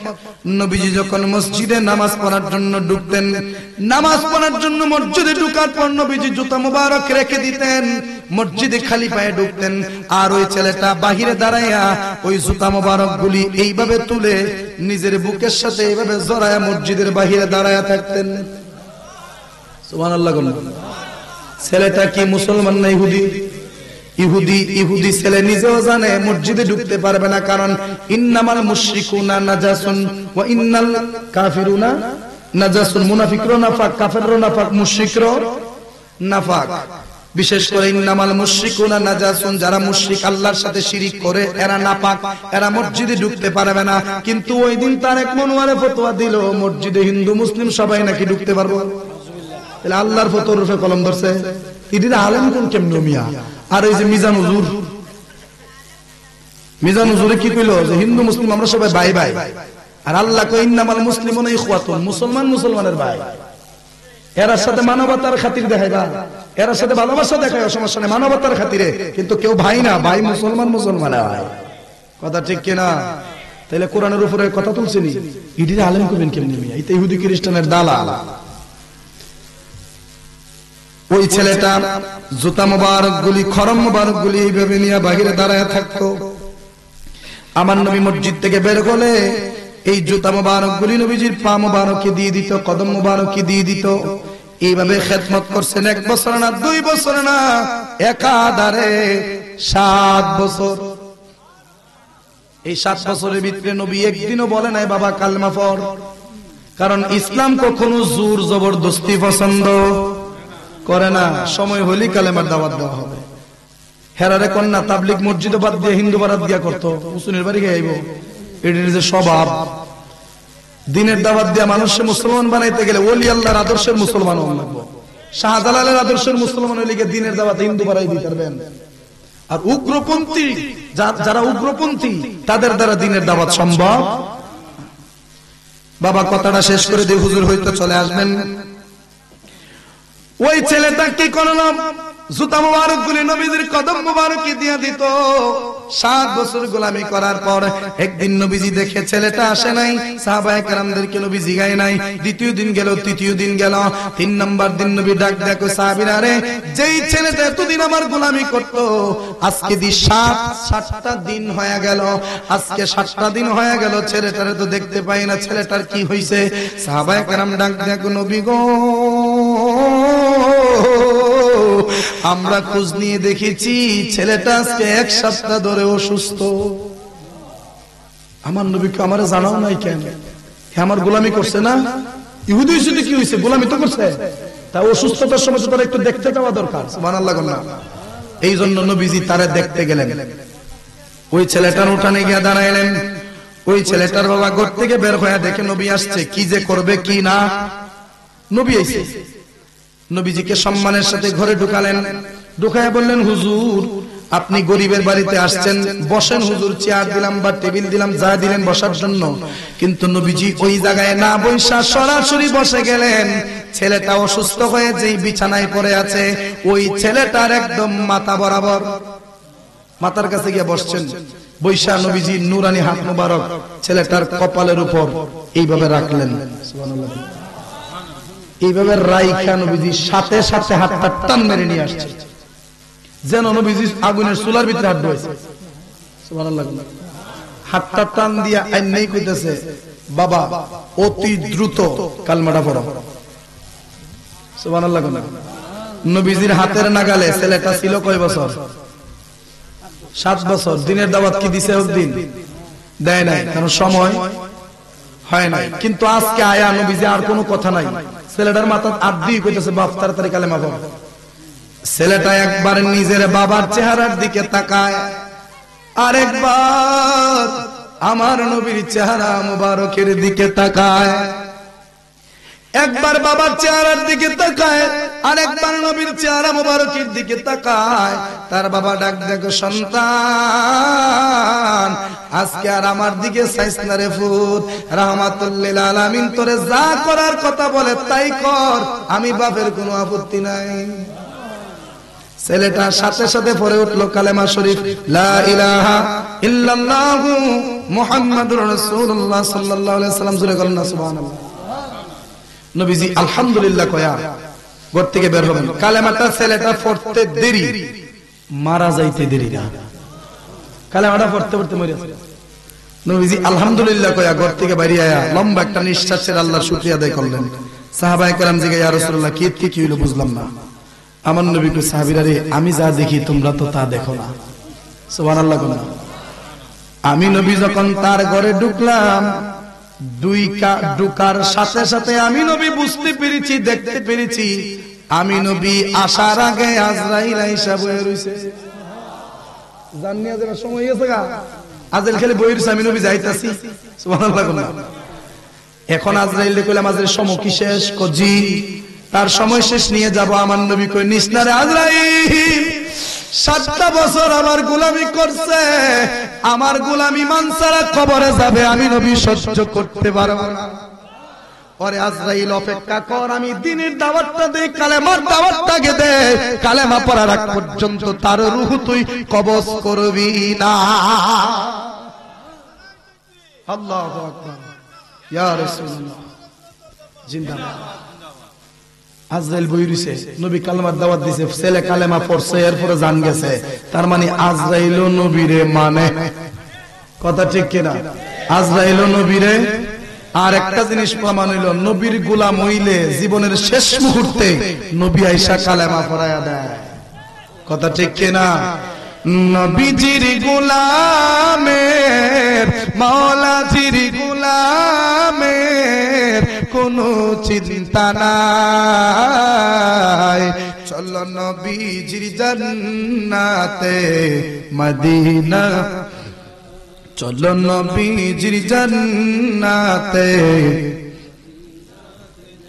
ওগো নবী, নূরের নবী, তুমি তোরা নেবালা, প্রেমেতে মজাইয়া মোর মন করোনা উজালা, প্রেমিক সাজিলাম যেন, প্রেমিক সাজিলাম যেন, তোমার দিদার পাই, চলো নবীজির জান্নাতে মোহব্বতে, চলো নবীজির জান্নাতে।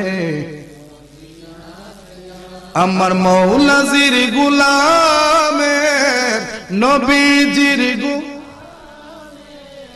কোনো চিন্তা নাই, চলো নবীজির জান্নাতে, চলো নবীজির জান্নাতে। আল্লাহ দাতা সর্বোপরি, আমার নবী কাছে বন্টনকারী, ঠিক কিনা? নবীজির বন্টনে যেন আমরা অধিক দয়া পাই, চলো নবীজির জান্নাতে, নবী, চলো নবীজির জান্নাতে। নবীজির গোলামের, মাওলাজির গোলাম কোন আয়, চলো নবীজির মদিনা, চলো নবীজির জান্নাতে। কন্যা মারহাবা। রাসূলের অনেকক্ষণ হয়ে গেল, দরুদ শরীফ দেই না। আসেন আমরা একটু মহব্বতের দরুদের হাদিয়া সোনার মদিনায় পাঠিয়ে দেই। আল্লাহুম্মা সাল্লি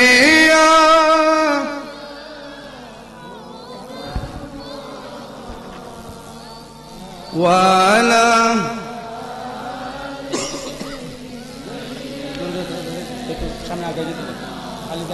একটু সামনের ফাঁকা জায়গাগুলি পূরণ করে বসেন।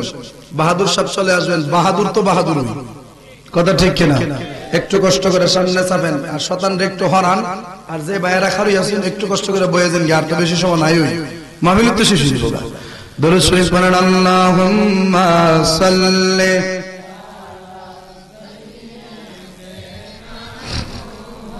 মাদিনা বিয়ানা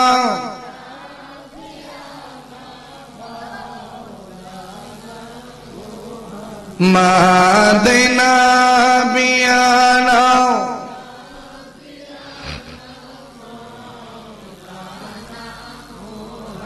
মাদ আল্লাহুম্মা সাল্লি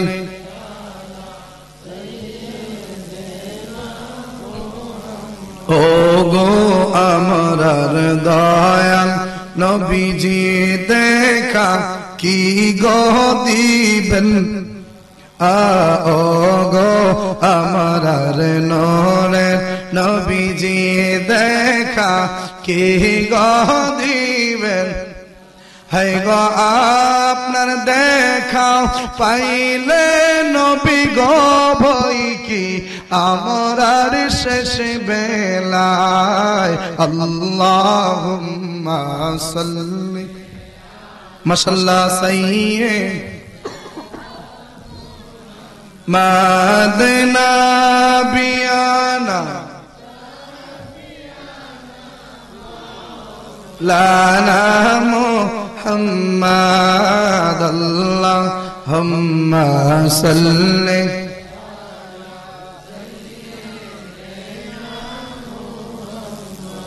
বলেন না মারহাবা নবী কি আমরারে চিনেনি গোলামের খোঁজ রাখেনি আরে মিয়া একদম পৃথিবীর সর্বশেষ প্রান্ত কি আল্লাহর সৃষ্টি জগতের ভিতরে যদি আপনি তাহেন নবী আপনার খবর জানেন সুবহানাল্লাহ কইতেন কবর নবী আইবনি না মদিনাতে ছবি দেখাইব মাইনা নিলাম ছবি দেখাইব এই সুজাতপুর কবর থেকে মদিনার ছবি দেখবেন কেমন আপনার সোহের পাওয়ার তৎকাল নাই কথা ঠিক না অহন যদি কন্যা ছবি দেখা যাবে ছবি দেখা গেলে তার মানে বোঝা গেল নবীর নূরের পাওয়ারের চাইতে আমার চোখের পাওয়ার বেশি এজন্য তো আমি সুজাতপুর কবর থেকে মদিনার নবীর রোজার ভিতরে দেখতাছি তাহলে আমার চোখের পাওয়ার বেশি দেখা যায় না আর নবী ওইখান থেকে আমরা দেখে এটা বিশ্বাস না এই বলদটিরে কেমনে বোঝাইতাম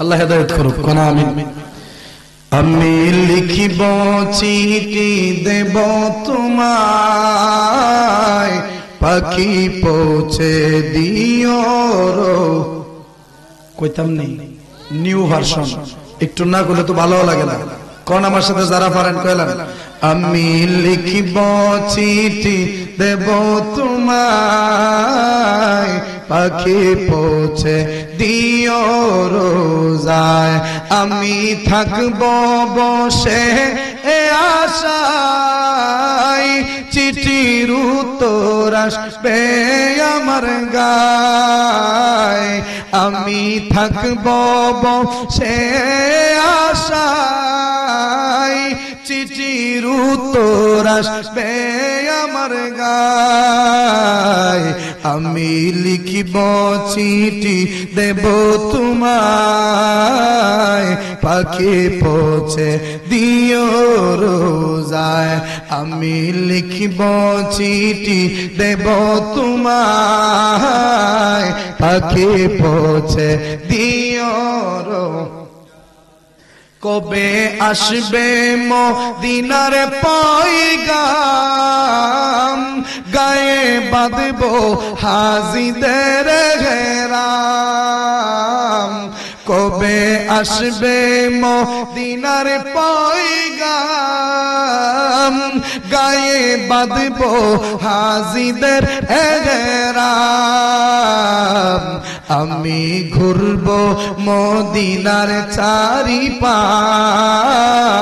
দু চোখে দেখব সব যে গুম্বদ আমি লিখিব চিঠি দেব তোমায় পাখি পৌঁছে দিও রোজায় আমি লিখিব চিঠি দেব তোমায় পাখি তৃষ্ণায় কাতর আমার মন তৃষ্ণা মিটাবে কূপ জমজম ঠিক না তৃষ্ণায় কাতর আমার মন তৃষ্ণা মিটাবে কূপ জমজম গম সে পানি মাখবো আমি সারা গায় পাখি পৌঁছে দিও রোজায় সে পানি মাখবো আমি সারা গায় পাখি পৌঁছে দিও রোজায় আমি লিখিব চিঠি দেব তোমায় পাখি পৌঁছে দিও রো চিঠির উত্তর আল্লাহু আকবার ইয়া রাসূলুল্লাহ জিন্দাবাদ শুভেচ্ছা স্বাগত সুজাতপুরের পক্ষ থেকে এই মাহফিলের পক্ষ থেকে প্রধান সাহেবের আগমন শহীদুল বাদু সাহেবের আগমন শহীদুল বাদু সাহেবের আগমন শুভেচ্ছা স্বাগত সুজাতপুরের পক্ষ থেকে লাল গোলাপ শুভেচ্ছা এই মাহফিলের পক্ষ থেকে লাল গোলাপ শুভেচ্ছা আলহামদুলিল্লাহ সম্মানিত উপস্থিতি আমাদের মাঝে তাশরীফ এনেছেন আজকের মাহফিলের রৌনক আজকের মাহফিলের যিনি সম্মানিত প্রধান অতিথি সুদূর চট্টগ্রাম থেকে আগত মুজাহিদে মিল্লাত বিশিষ্ট লেখক ও গবেষক তরুণদের আইডল সুন্নিয়তের তন্ত্র প্রহরী হযরত মাওলানা মুফতি শরীফুল্লাহ বাহাদুর সাহেব হুজুরকে সুজাতপুর সুন্নি যুব সংগঠনের পক্ষ থেকে আন্তরিক অভিনন্দন ও মোবারকবাদ। অল্প কিছুদিনের ভিতরে ইনশাআল্লাহ হুজুর আমাদের মঞ্চে চলে আসবেন। অতএব এখনো যারা মাহফিলের বাইরে ঘোরাফেরা করতেছেন মেহেরবানি করে এই জান্নাতের বাগান প্যান্ডেলের নিচে চলে আসুন। সবাই বলি মারহাবা। আপনারা খুশি না বেজার? মনের দ্বিধা দ্বন্দ্ব কাটছে তো?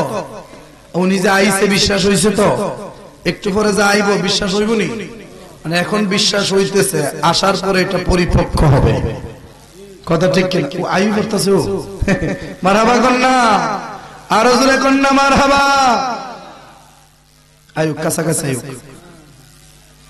আমরা শুনেন শেষ কথা, একটা হাদিস বলছিলাম আমি, ইন্নাল ঈমান লা ইয়ারিজু ইলাল মদিনা, নিশ্চয়ই ঈমান মদিনার দিকে প্রত্যাবর্তন করবে। কামা তারিজুল হাইয়াতু ইলা জুহরিহা, যেমন ভাবে বিষাক্ত সাপ গর্তের দিকে দৌড়ায়। এখানে ইন্নাল ঈমান মানে ইন্না আহলাল ঈমান, নিশ্চয়ই ঈমানদাররা শেষ জামানায় কোন দিকে দৌড়াবে?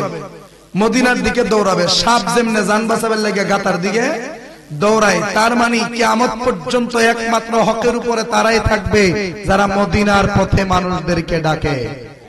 আজকাল তো কিছু আছে কেমনে মদিনার থেকে হরাইলাম যাব, কথা ঠিক কিনা? মনে রাখবেন, দেহে যতক্ষণ নিঃশ্বাস আছে আপনারা কখনো মদিনাকে চোখ এবং অন্তর থেকে আলাদা করবেন না। বলেন ইনশাআল্লাহ, বলেন ইনশাআল্লাহ। আয়েশা বর্ষিনী কাছাকাছি ও খালি ঢুকতেছে, এটা তো আমার কইবেন যে উনি ঢুকতেছে। আমি আর কৃষ্টি যাইতেছি, আমি আলোচনা গুছাই লইতেছি, মানে বাইটা আড়াই লইতেছি।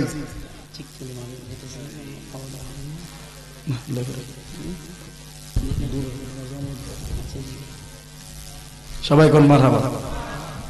কৌসান কাম হইছে কি তার? আমি ভাবছি কি তা? হ্যাঁ, আমি তো গায়ে পড়ছি মনে। উনি বাড়িতে যাচ্ছেন, একটু রেস্ট নিয়ে চলে আসবেন ইনশাআল্লাহ। বলে আলহামদুলিল্লাহ। তাহলে কি বুঝলাম? নিশ্চয়ই ঈমান কোন দিকে ফিরে যাবে? মদিনার দিকে। ইন্নাল ঈমান মানে হচ্ছে ইন্না আহলাল ঈমান, ঈমানের আহল মানে ঈমানদার যারা, তারা কোন দিকে দৌড়াবে? মদিনার দিকে দৌড়াবে। যেমনই ভাবে বিষাক্ত সাপ কোন দিকে দৌড়ায়? গর্তের দিকে দৌড়ায়। তার মানে সাপ গর্তের দিকে দৌড়ায় কেন? সাপের জন্য নিরাপদ জায়গা হচ্ছে গর্ত, আর ঈমানদারদের ঈমানের নিরাপদের জায়গা হচ্ছে মদিনাতুল মুনাওয়ারা। চিৎকার করে বলেন সুবহানাল্লাহ। मुस्तफा ने खुद अली की शान बतलाते हुए, मुस्तफा ने खुद अली की शान बतलाते हुए, आपने मन को तो मौला कह दिया तो हो गया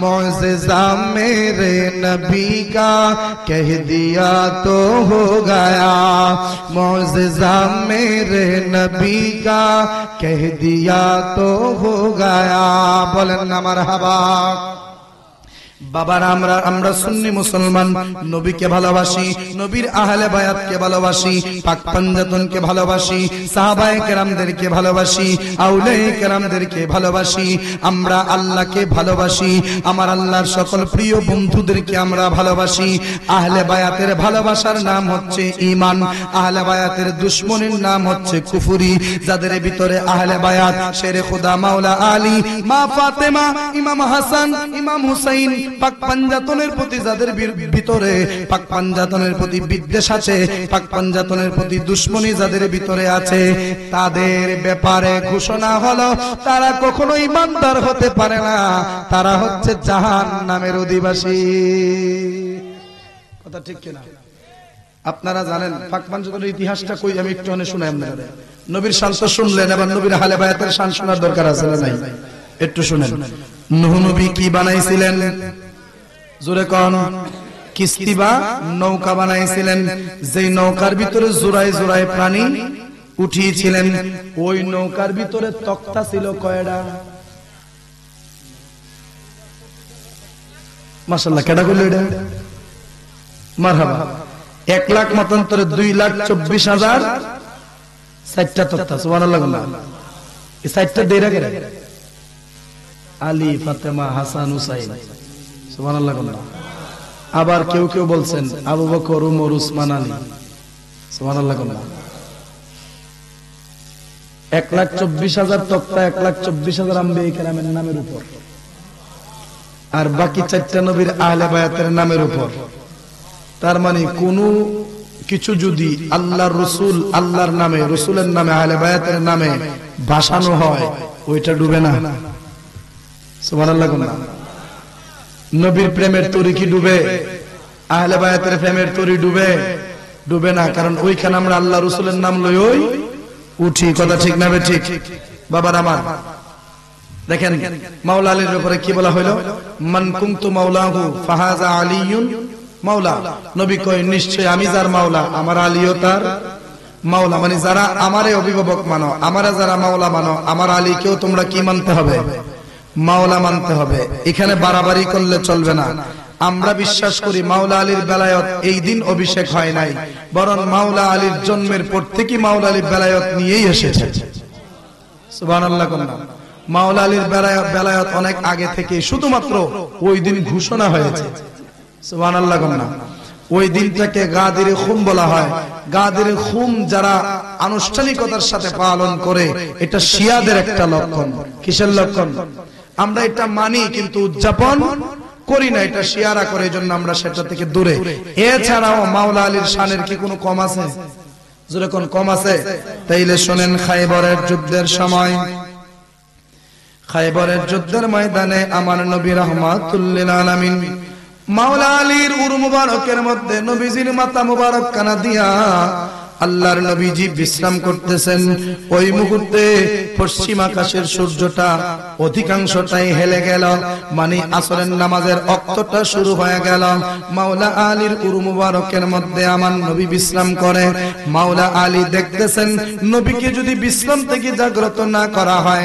মাওলা আলীর আসরের নামাজটা ছুটে যাবে আর যদি মাওলা আলী আসরের নামাজ ছেড়ে দেয় তাহলে নবীর ঘুমের ব্যাঘাত ঘটবে না কিন্তু একদিক দিয়া নামাজ অপর দিক দিয়া নবীর খেদমত এখন কি আমি নামাজ পড়ব নাকি নবীর খেদমত করব মাওলা আলী দ্বিধাদ্বন্দ্বের মধ্যে পড়ে গেলেন দ্বিধাদ্বন্দ্ব বলতে মাওলা আলী ভাবতে লাগলেন এখন আমি কি করব ওই শের খোদা মাওলা আলী যখন দেখলেন পশ্চিম আকাশে সূর্যটা ডুবে গেছে মানে আসরের নামাজের রক্ত চলে গেছে এখন পর্যন্ত নামাজ পড়া হয় নাই মাওলা আলীর চোখ দিয়া দর দর দর দর করে পানি পড়তে শুরু করলো টপ টপ টপ টপ করে পানি পড়তে শুরু করলো ওই পানি থেকে কয়েক ফোঁটা পানি আমার নবীজির নূরানী গাল মুবারকের মধ্যে পড়ে গেল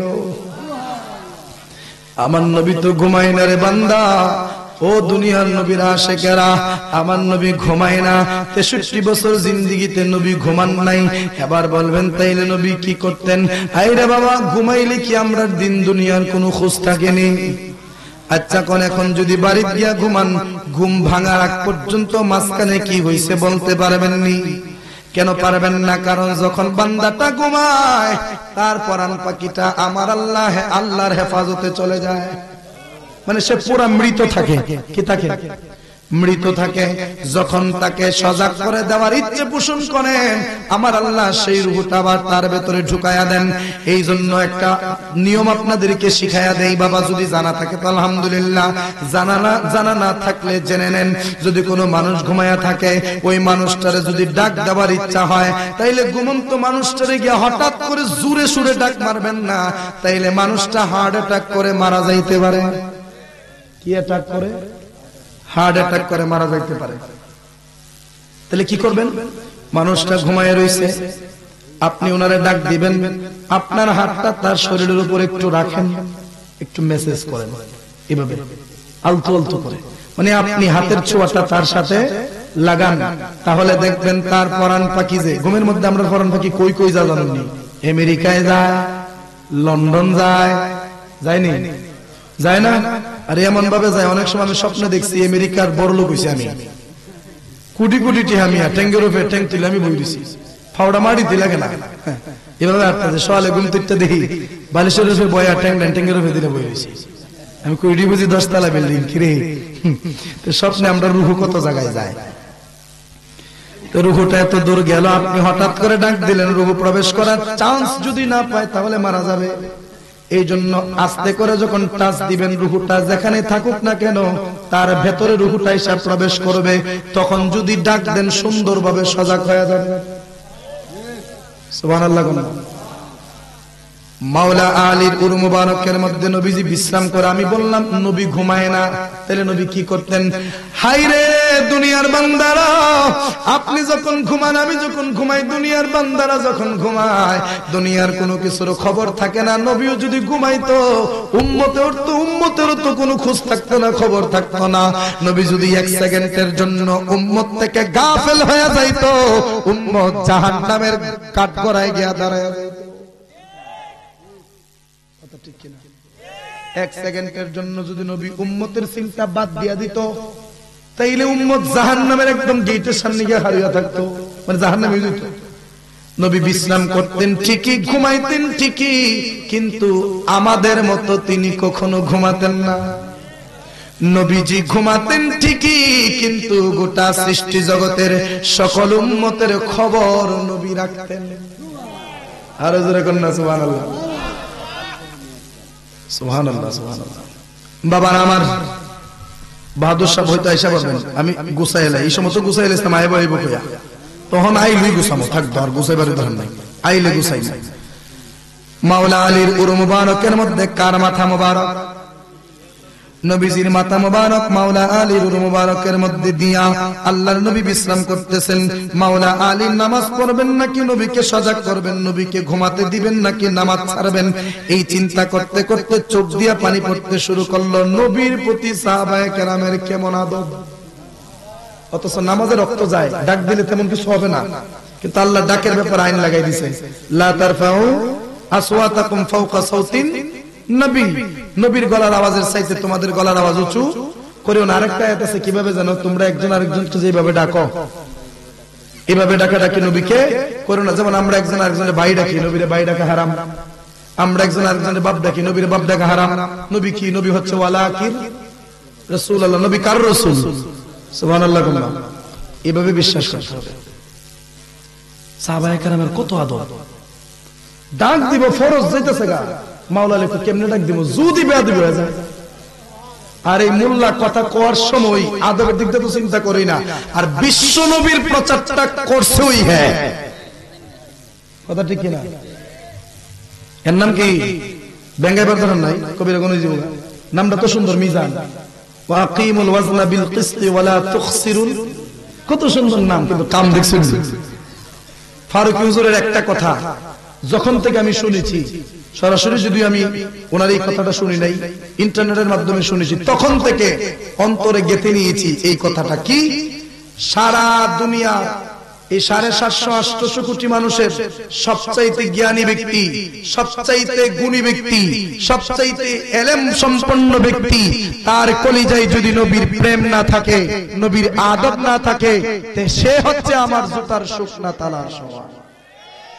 আর রাস্তার মুচি, রাস্তার সামার, রাস্তার একটা সুইপার, তার কলিজায় যদি নবীর প্রেম থাকে, সে আমার মাথার তাজ। এই কথাটা শোনার পর থেকে আমি আলেম কেডা জালেম কেডা ইতা চিন্তা বাদ দিলাইছি, নবীর প্রেম কার ভিতরে কদ্দুর বেশি এটা দেখার চেষ্টা করি। আর এই প্রেম শিখতে গেলে সুন্নি অন লাগবে, কি অন লাগবে, সুন্নিরার মতো আজারিনী যত স্বীকার করছে যে ভাইরা যদি প্রেম শিখতে চান আমার বেদাতি ভাই সুন্নি ভাইদের মতো প্রেম শিখেন। স্বীকার করছে, সত্য কোনদিন গোপন থাকে না। আচ্ছা কোন আতর, এক বোতল আতর আমি এখানে ঢেলে দিলাম, দিয়া এখানে যা কাপড় আছে সব দিলাম, গ্যারান্টা কি গোপন থাকবো? ধীরে ধীরে ধীরে ধীরে, যদি বেশি কাপড় দিয়ে একটু দেরিতে সরব, কম দিলে একটু তাড়াতাড়ি সরব। তো নবীর শানের উপর আঘাত যত বেশি আসবে, এটা ফুটতে একটু দেরি হবে কিন্তু ফুটবে ঠিকই। সুবহানাল্লাহ। এই জন্য তোমরা যত কিছুই করো, সত্য একদিন এটা চাপা থাকবে না, একদিন না একদিন কারো না কারোর মাধ্যমে সত্যটাই প্রকাশিত হবে ইনশাআল্লাহ। মাওলা আলী মনে আছে নি, ডাকনা দিয়া চোখ দিয়া পানি ফেলে দিছে, এটা একটা আদব। চোখ দিয়া পানি ছেড়ে দিলেন, নবীজি চোখ মোবারকটা খুলে ডাক দিয়া আলী কি হইছে, কান্না করো কেন? আলী ডাক দিয়া কই ইয়া রাসূলুল্লাহ, কান্না করি কেন আপনি কি জানেন না? আমার নবীকে কও না কি হইছে, মুস্কি মুস্কি হাসতেছে নবী, সুবহানাল্লাহ না। তখন মাওলা আলী ডাক দিয়া কয়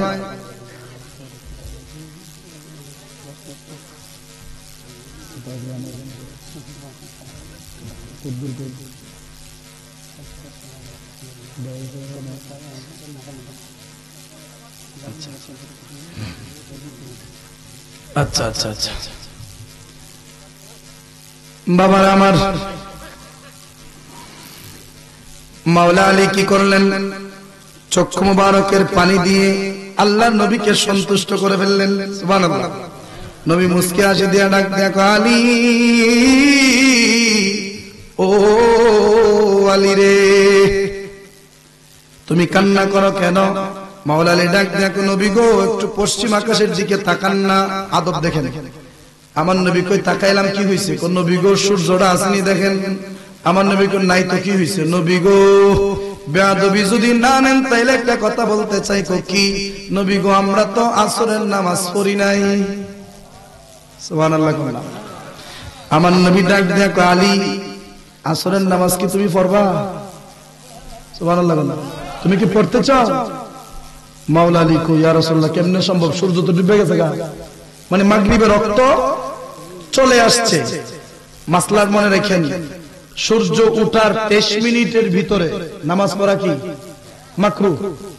সূর্য মাথার বরাবর থাকা থেকে পশ্চিম আকাশে হালার 23 মিনিট, মানে মাথা বরাবর 23 মিনিট থাকতে নামাজ পড়া কি ঠিক দুপুর যেটা কয় মাকরুহ। সূর্য ডুবার 23 মিনিট আগে নামাজ পড়া কি মাকরুহ। তার মানে আসরের রক্তটা চলে যায় 23 মিনিট থাকতেই। ঠিক আছে তো, 23 মিনিট থাকতে আসরের রক্ত চলে যায়। আমার নবী কয় আলী রক্ত কি গেছে গা? জি। তুমি কি আসর ফরবানি কোন বিগো কাজা? আরে না, কাজা না আদায়। সুবহানাল্লাহ। কাজা না অরিজিনাল ওয়াক্তের নামাজ ফরবানি কো। মাওলা আলী বুঝাইছে আজকে কিছু একটা ঘটবো। সুবহানাল্লাহ। আজকে কিছু একটা ঘটবো। মাওলা আলী কই জি হ্যাঁ ইয়া রাসূলুল্লাহ, আপনার যদি মর্জি হয়। আমার নবী রাহমাতুল লিল আলামিন এই শাহাদাত আঙ্গুলে মোবারক পশ্চিম আকাশের দিকে যখন ইশারা করে, আরবিতে একটা কথা বলছিলেন, আমি কিতাবে পড়ছিলাম কিন্তু ভুলে গেছি। নবীজি এইভাবে আঙ্গুলটা শুধু উপর দিকে একটু ইশারা দিলেন, আর আরবিতে সূর্যের একটা কথা বললেন, যেটার বাংলা অনুবাদটা এই রকম হতে পারে যে ওরে সূর্য আর ডুববে থাকিস না, আসরের রক্তে চলে আয়। সুবহানাল্লাহ। নবীজি ডুবন্ত সূর্যটারে যখন আঙ্গুল মোবারক দিয়ে ইশারা দিল, যেই সূর্যটা মাগরিবের রক্তে চলে গেছে, ওই ডুবন্ত সূর্যটা নবীর আঙ্গুল মুবারকের ইশারায় আবার পুনরায় আসরের নামাজে রক্তে হাজির হয়ে গেছে। খাইবরে প্রান্তে আলীর কুলে নবী সাইয়েদু না আসরের নামাজ কাজা হয়ে যায়, নবীকে জাগায় না। খাইবরে প্রান্তে আলীর কুলে নবী সাইয়েদু না আসরের নামাজ কাজা হয়ে যায়, নবীকে জাগায়। ডুবন্ত সূর্য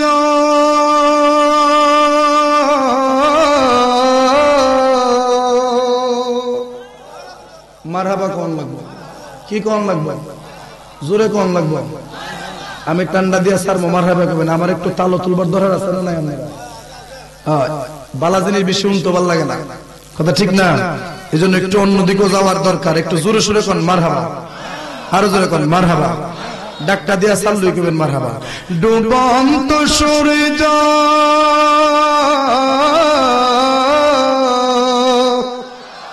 ডুবন্ত সূর্য ডাক দিয়ে বলে নবী আলী নামাজ পড়ো না, ইমানদার দিওয়ানা যেতে চাই মদিনা, ইমানদার দিওয়ানা যেতে চাই মদিনা।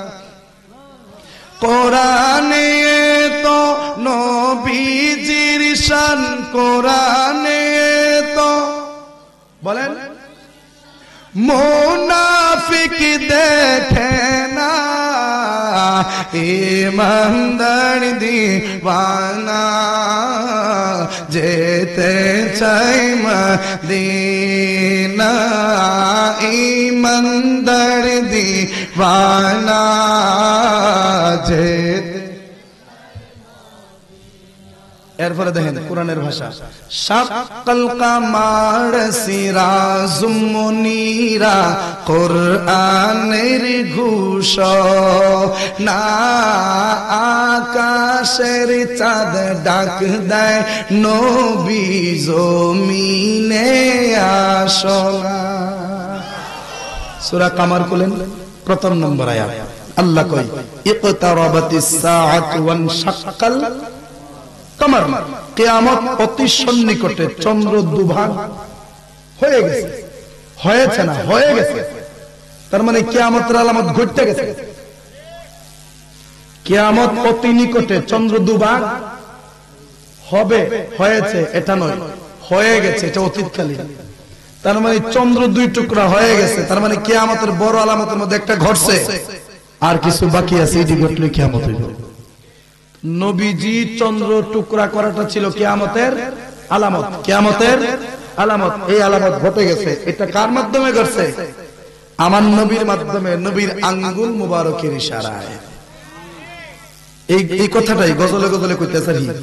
শাক্কাল কামার সিরাজুম মুনীরা, কোরআনের ঘোষণা, আকাশের চাঁদ ডাক দেয় নবী জমিনে আসনা, নবীর ডাকে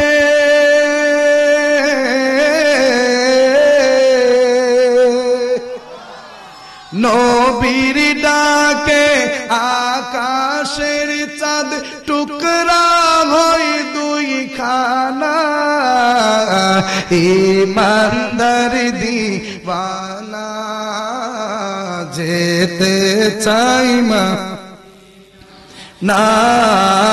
ইমানদার দিওয়ানা যেতে। কোরআনে তো নবীজির শান, কোরআনে তো মুনাফিক দেখে না ইমানদার দিওয়ানা যেতে দেনা ইমানদার দি যেতে একটু মহব্বতে কি জিকির করন যাইব জিকির করেন আল্লাহ আল্লাহ আল্লাহ আল্লাহ কলব থেকে উচ্চারণ করেন আল্লাহ আল্লাহ মারহাবা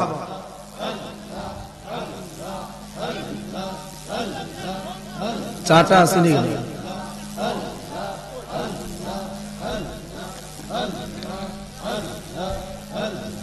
Allah, Allah, Allah, Allah, Allah. জিকির কর মুমিন গৌয়ান জিকির কর আশিক গৌয়ান জিকিরেতে আল্লাহ রাজি রাজি নবী গৌয়ান জিকির কর মুমিন গৌয়ান জিকির কর আশিক গৌয়ান আল্লাহ আল্লাহ Allah, Allah.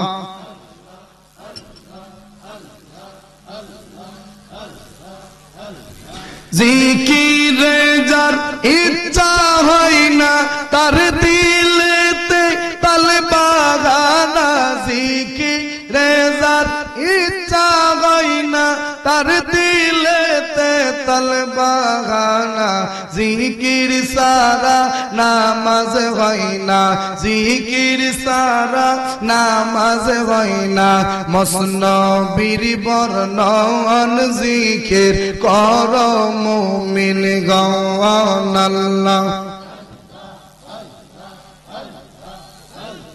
আল্লাহর ডাকেন একটু আল্লাহ আল্লাহ আল্লাহ আল্লাহ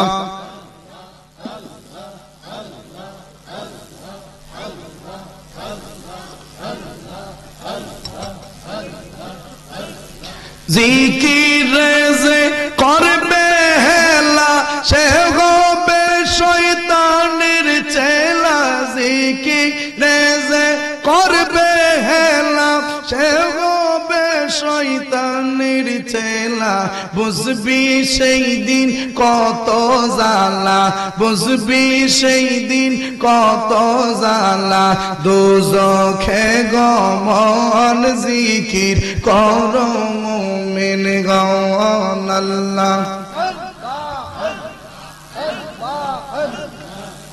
জিকির কর মুমিন গৌয়ান জিকির কর আশিক গৌয়ান জিকিরেতে আল্লাহ রাজি রাজি নবী গৌয়ান জিকির কর মুমিন গৌয়ান জিকির কর আশিক গৌয়ান আল্লাহ আল্লাহ আল্লাহ আল্লাহ আল্লাহ আল্লাহ আল্লাহ আল্লাহ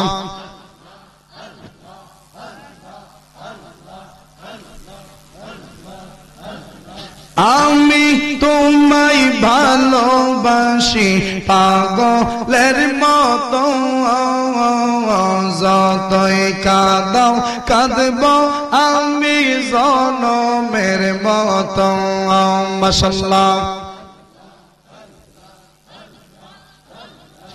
আমি তোমায় ভালোবাসি পাগলের মতো যতই কাঁদাও কাঁদব আমি জনমের মতো লোক সমাজে যে যাই বলুক ছাড়ব না প্রেমী জীবনে লোক সমাজে যে যাই বলুক ছাড়ব না প্রেমী জীবনে আমারে বুলি বাগু মুর্শিদকে মনে মাশাআল্লাহ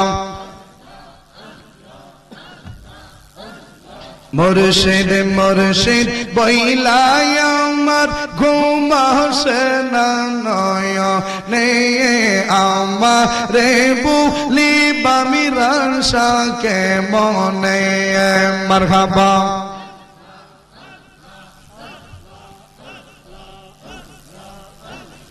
তোমাকে হারানোর ব্যথা জলে রাত্র দিন ভুলি নাই ভুলব না মিরান শাহ তোমায় কোনো দিন মাশাআল্লাহ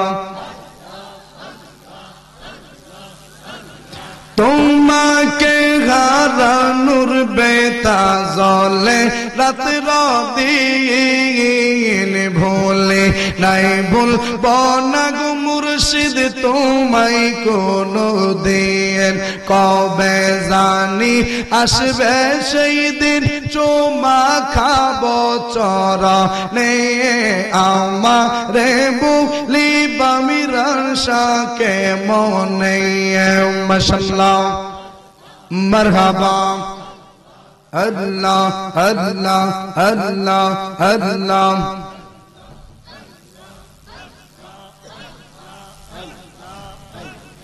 মুর্শিদ মুর্শিদ বইলাই আমার ঘুম আসে না নয়নে আমারে ভুলি বাগু মুর্শিদকে মনে মারহাবা মাশাআল্লাহ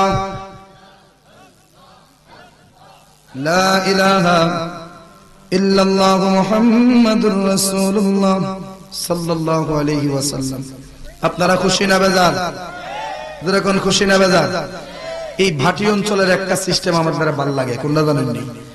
অনেকে উঠতে গেছেন গিয়া, মনটা একটু লাগে খারাপ হয়ে গেছেন গিয়া, আবার দেখুন ওনারা বইছে। এই জিনিসটা ভালো। আমরা এলাকাত গেলে এরার বাত্তি তো খুঁজে পাওয়া যেত না, কথা ঠিক কিনা? কিন্তু আপনারা এই বানিয়াচংয়ের দিকে বলেন আর কুলিয়ার সরুই কিশোরগঞ্জের ইটনামিটা মধ্যে বলেন, সেম অবস্থা। তারা আবার ফেরত আসে, আলহামদুলিল্লাহ। কন্যা মাহফিল হয়েছে, প্রতিদিন হয়, গতকালকে ছিল, আগামীকালকে থাকবে, নাকি শুধু আজকের জন্য? জোরে বলেন, কিসের জন্য? যদি আজকে বাড়িতে যাওয়ার পথে আপনি মারা যান, মানে এখান থেকে বাড়িতে যাওয়ার পথে কোনো খারাপ কাজে লিপ্ত না হইয়া বাড়িতে যাওয়ার পথে যদি স্বাভাবিকভাবে আপনার মৃত্যু হয়ে যায়, আপনি বেহেশতি। জোরে বলেন না সুবহানাল্লাহ। আমি কয়ে গেলাম, দলিলটা বাহাদুর হুজুরি দিব, আমি শুধু শোনায় গেলাম কেমনে কেমনে মানুষটা জান্নাতি, কেমনে শহীদের মর্যাদা পায়। ইলমে দ্বীন শিক্ষা করার জন্য কেউ যদি ঘর থেকে বের হয়, কি দিন? ইলমে দ্বীন মানে দ্বীনের জ্ঞান। কিসের জ্ঞান? ধর্মের জ্ঞান, ইসলামের জ্ঞান, নামাজের জ্ঞান, রোজার জ্ঞান, আকীদার জ্ঞান। এইগুলা শিক্ষা করার জন্য কেউ যদি এই নিয়তে ঘর থেকে বের হয়, আবার ফেরত ঘরে আসার আগ পর্যন্ত এই ফুল টাইম সে আমার আল্লাহর রাস্তায় কাটালো। ওই ফি সাবিলিল্লাহ আল্লাহর রাস্তায় থাকা অবস্থায় যদি মৃত্যু হয়ে যায়, মরণটা শহীদের মরণ। সুবহানাল্লাহ। কন্যা তাহলে আপনারা আসার তো দামি, আমার সাথে আপনারা দামি মিয়া। আমি তো কইতাম আছি, আপনারা শুনতে আইছেন, এই জন্য আমার চেয়ে আপনারা দামি। কারণ কইন না দামি না তো হুনিন না দামি, না উল্লেখ কাদের কম, কথা ঠিক কিনা? কন্যা বাহাদুর সাহেব এত গুরুত্ব দলিল দিয়ে কথা বলবেন, আপনারা না থাকলে শুনবে কে?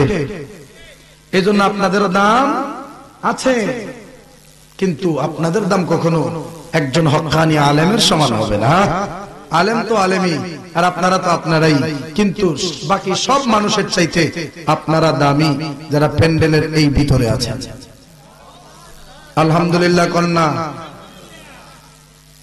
ঘুষ খাওয়ার অভ্যাস আছে আমরা? হ্যাঁ, একজনে কইলো নাই, আপনি দিকেন আছে আছে। আরে কোন কিতাব, পুরা বাংলাদেশ এটার সরাসরি ইমামতিও ঘুষ দালান লাগে। যে ইমাম ইমামতি ঘুষ দিয়া লইব, এ ঘুষের বিরুদ্ধে কি ওয়াজটা করব? কথা কন না, খুব যন্ত্রণা। হন কিছু বাস্তব কথা কই, রাগ করেন না।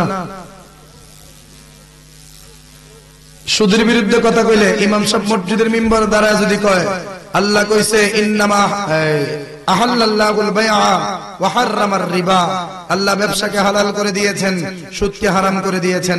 সুদ আপনারা খাবেন না, সুদখোরকে মসজিদের নেতা বানাবেন না। ইমাম সাহেব জানেও না মসজিদের সভাপতি সুদখোর, কথা ঠিক কিনা? অথচ সভাপতির কথা কইছে সভাপতির সুদখোর বানায়, এই সুদখোরের সভাপতি বানায় না, কিন্তু পড়ে গেছে অরিজিনাল সুদখোর হই। নামাজের পরে কইতাছে আপনি ওয়াজ টাজ গা আমারে দীক্ষা কইছেন, আপনারে কেডা কইলো যে আমি সুদ খাই? কোন এর নাম রাখুন আগে, টেঙ্গের সুঙ্গি দেবে গেলাম। কয় আমার আবার কেডা কইতো?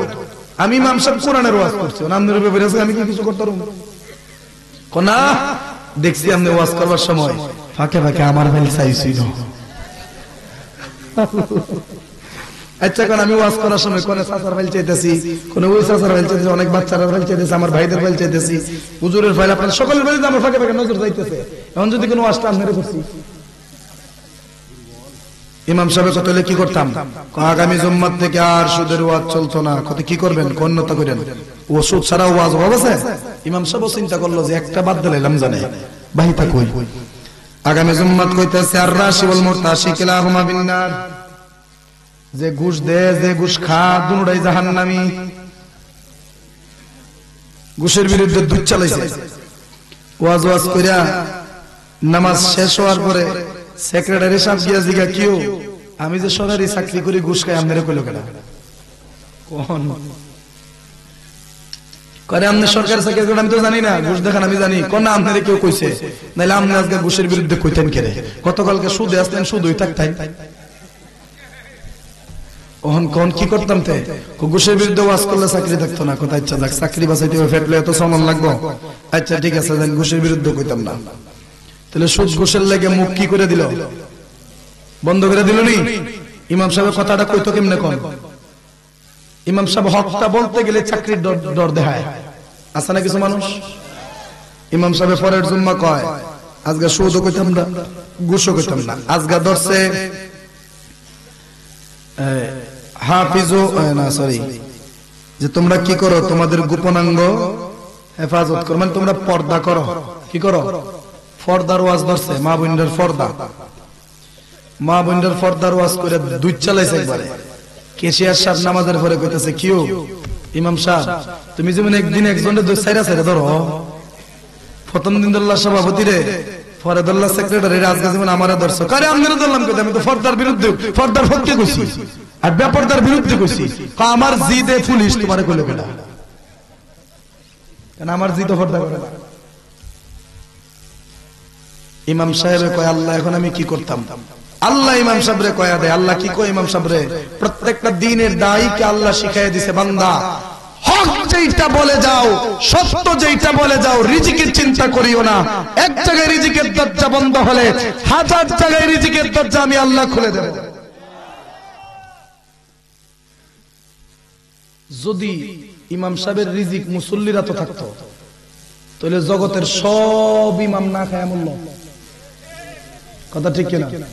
সুদের বিরুদ্ধে কইলো মুসল্লির গায়ে লাগে, ঘুষের বিরুদ্ধে কইলো লাগে, পর্দার পক্ষে কইলো লাগে, বিরুদ্ধে কইলো লাগে, আবার দেখা যায় প্রতারণার বিরুদ্ধে কইলো লাগে, জায়গা জমি মাফানিয়া কইলো কিছু সর্দারের গায়ে লাগে।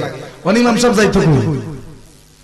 এই জন্য প্রত্যেকটা ইমামের উচিত কে খুশি হলো, কে বেজার হলো, কে পক্ষে গেল, কে বিপক্ষে গেল, এইগুলা দেখা নয়, বরং আল্লাহর আইন সমাজে বাস্তবায়নের জন্য যা করার তাই ইমামের করতে হবে। হ্যাঁ, কথা ঠিক না? ঠিক। আমার পক্ষে কে আছে না আছে আমার দেখার দরকার না, আল্লাহ তো আছেন। যার কেউ নাই তার কে আছে? যেরকম যার কেউ নাই তার কে আছে? আল্লাহ আছে।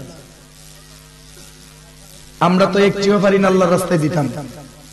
কিন্তু দেখেন একটা গরিব মহিলা, যার মা নাই, বাপ নাই, জামাই নাই, সন্তান নাই, ছেলে নাই, মেয়ে নাই, কেউ নাই, চাচা তো একজন ভাই আছে, তার দ্বারা থাকতো, ভাইও দয়া করে জায়গা দিছে। মেয়েটাও মানে মহিলাটাও মানে প্রতিবন্ধী, মেয়েটার কেউ আছে? তা আমি বলছি যার কেউ নাই তার কে আছে? কেমনে আছে দেখেন? যে বিড়ির কেউ নাই, বিড়ির দ্বারা কোটি কোটি টাকা আছে না? কেউ নাই যার আর তো কুস্তই নাই, নাই তো কুস্তই নাই, আর আছে তো সবই আছে কম বেশি। আর কথা ঠিক কিনা? আমরা কোটি কোটি টাকা একটি আল্লাহর কাজে লাগাইতারি না।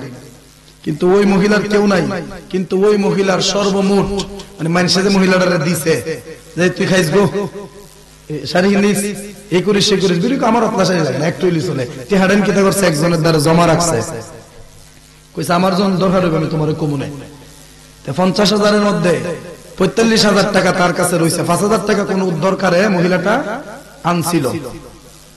কিন্তু দেখা গেল গত কিছুদিন আগে মহিলাটা বাস্তব ঘটনা কইতেছি, গত কিছুদিন আগে মহিলাটা অসুস্থ হয়ে গেল। তো চিকিৎসার জন্য অনুরোধ করা হলো যে আপনাকে চিকিৎসা করে আপনার তো কিছু টাকা আমাদের কাছে রয়েছে, তো এই টাকাটা দিয়ে চিকিৎসা করায় দেই। তখন কইতেছে চিকিৎসা করে লিখে আমি বাসম আমার সমত শেষ কোথায় টিয়াটা কিতা করতাম দরবারের কাজে লাগাইলাম। কি লাগাইলাম? দরবারের কাজে লাগাইলাম। তো কি কাজ লাগাইতাম? তোমার যে চাচা ছিল নাম ছিল মরহুম আব্দুল শুকুর মুন্সি, তোমার ওই চাচার মাজারের একটা কাজ করে লেখারিনি, এটা দিনের কাজে চলে যাবো, তুমি কি কো? মহিলা কইতেছে তাহলে আমার লাগে খুশির খবর, আমার নেয়া কোনো কাজে লাগলো না, কিন্তু আমার চাচা জানের রওজা সাজাইতে গিয়া লাগলো। তখন এই মহিলার টাকা দিয়া টাইলস কিনে সুন্দর করে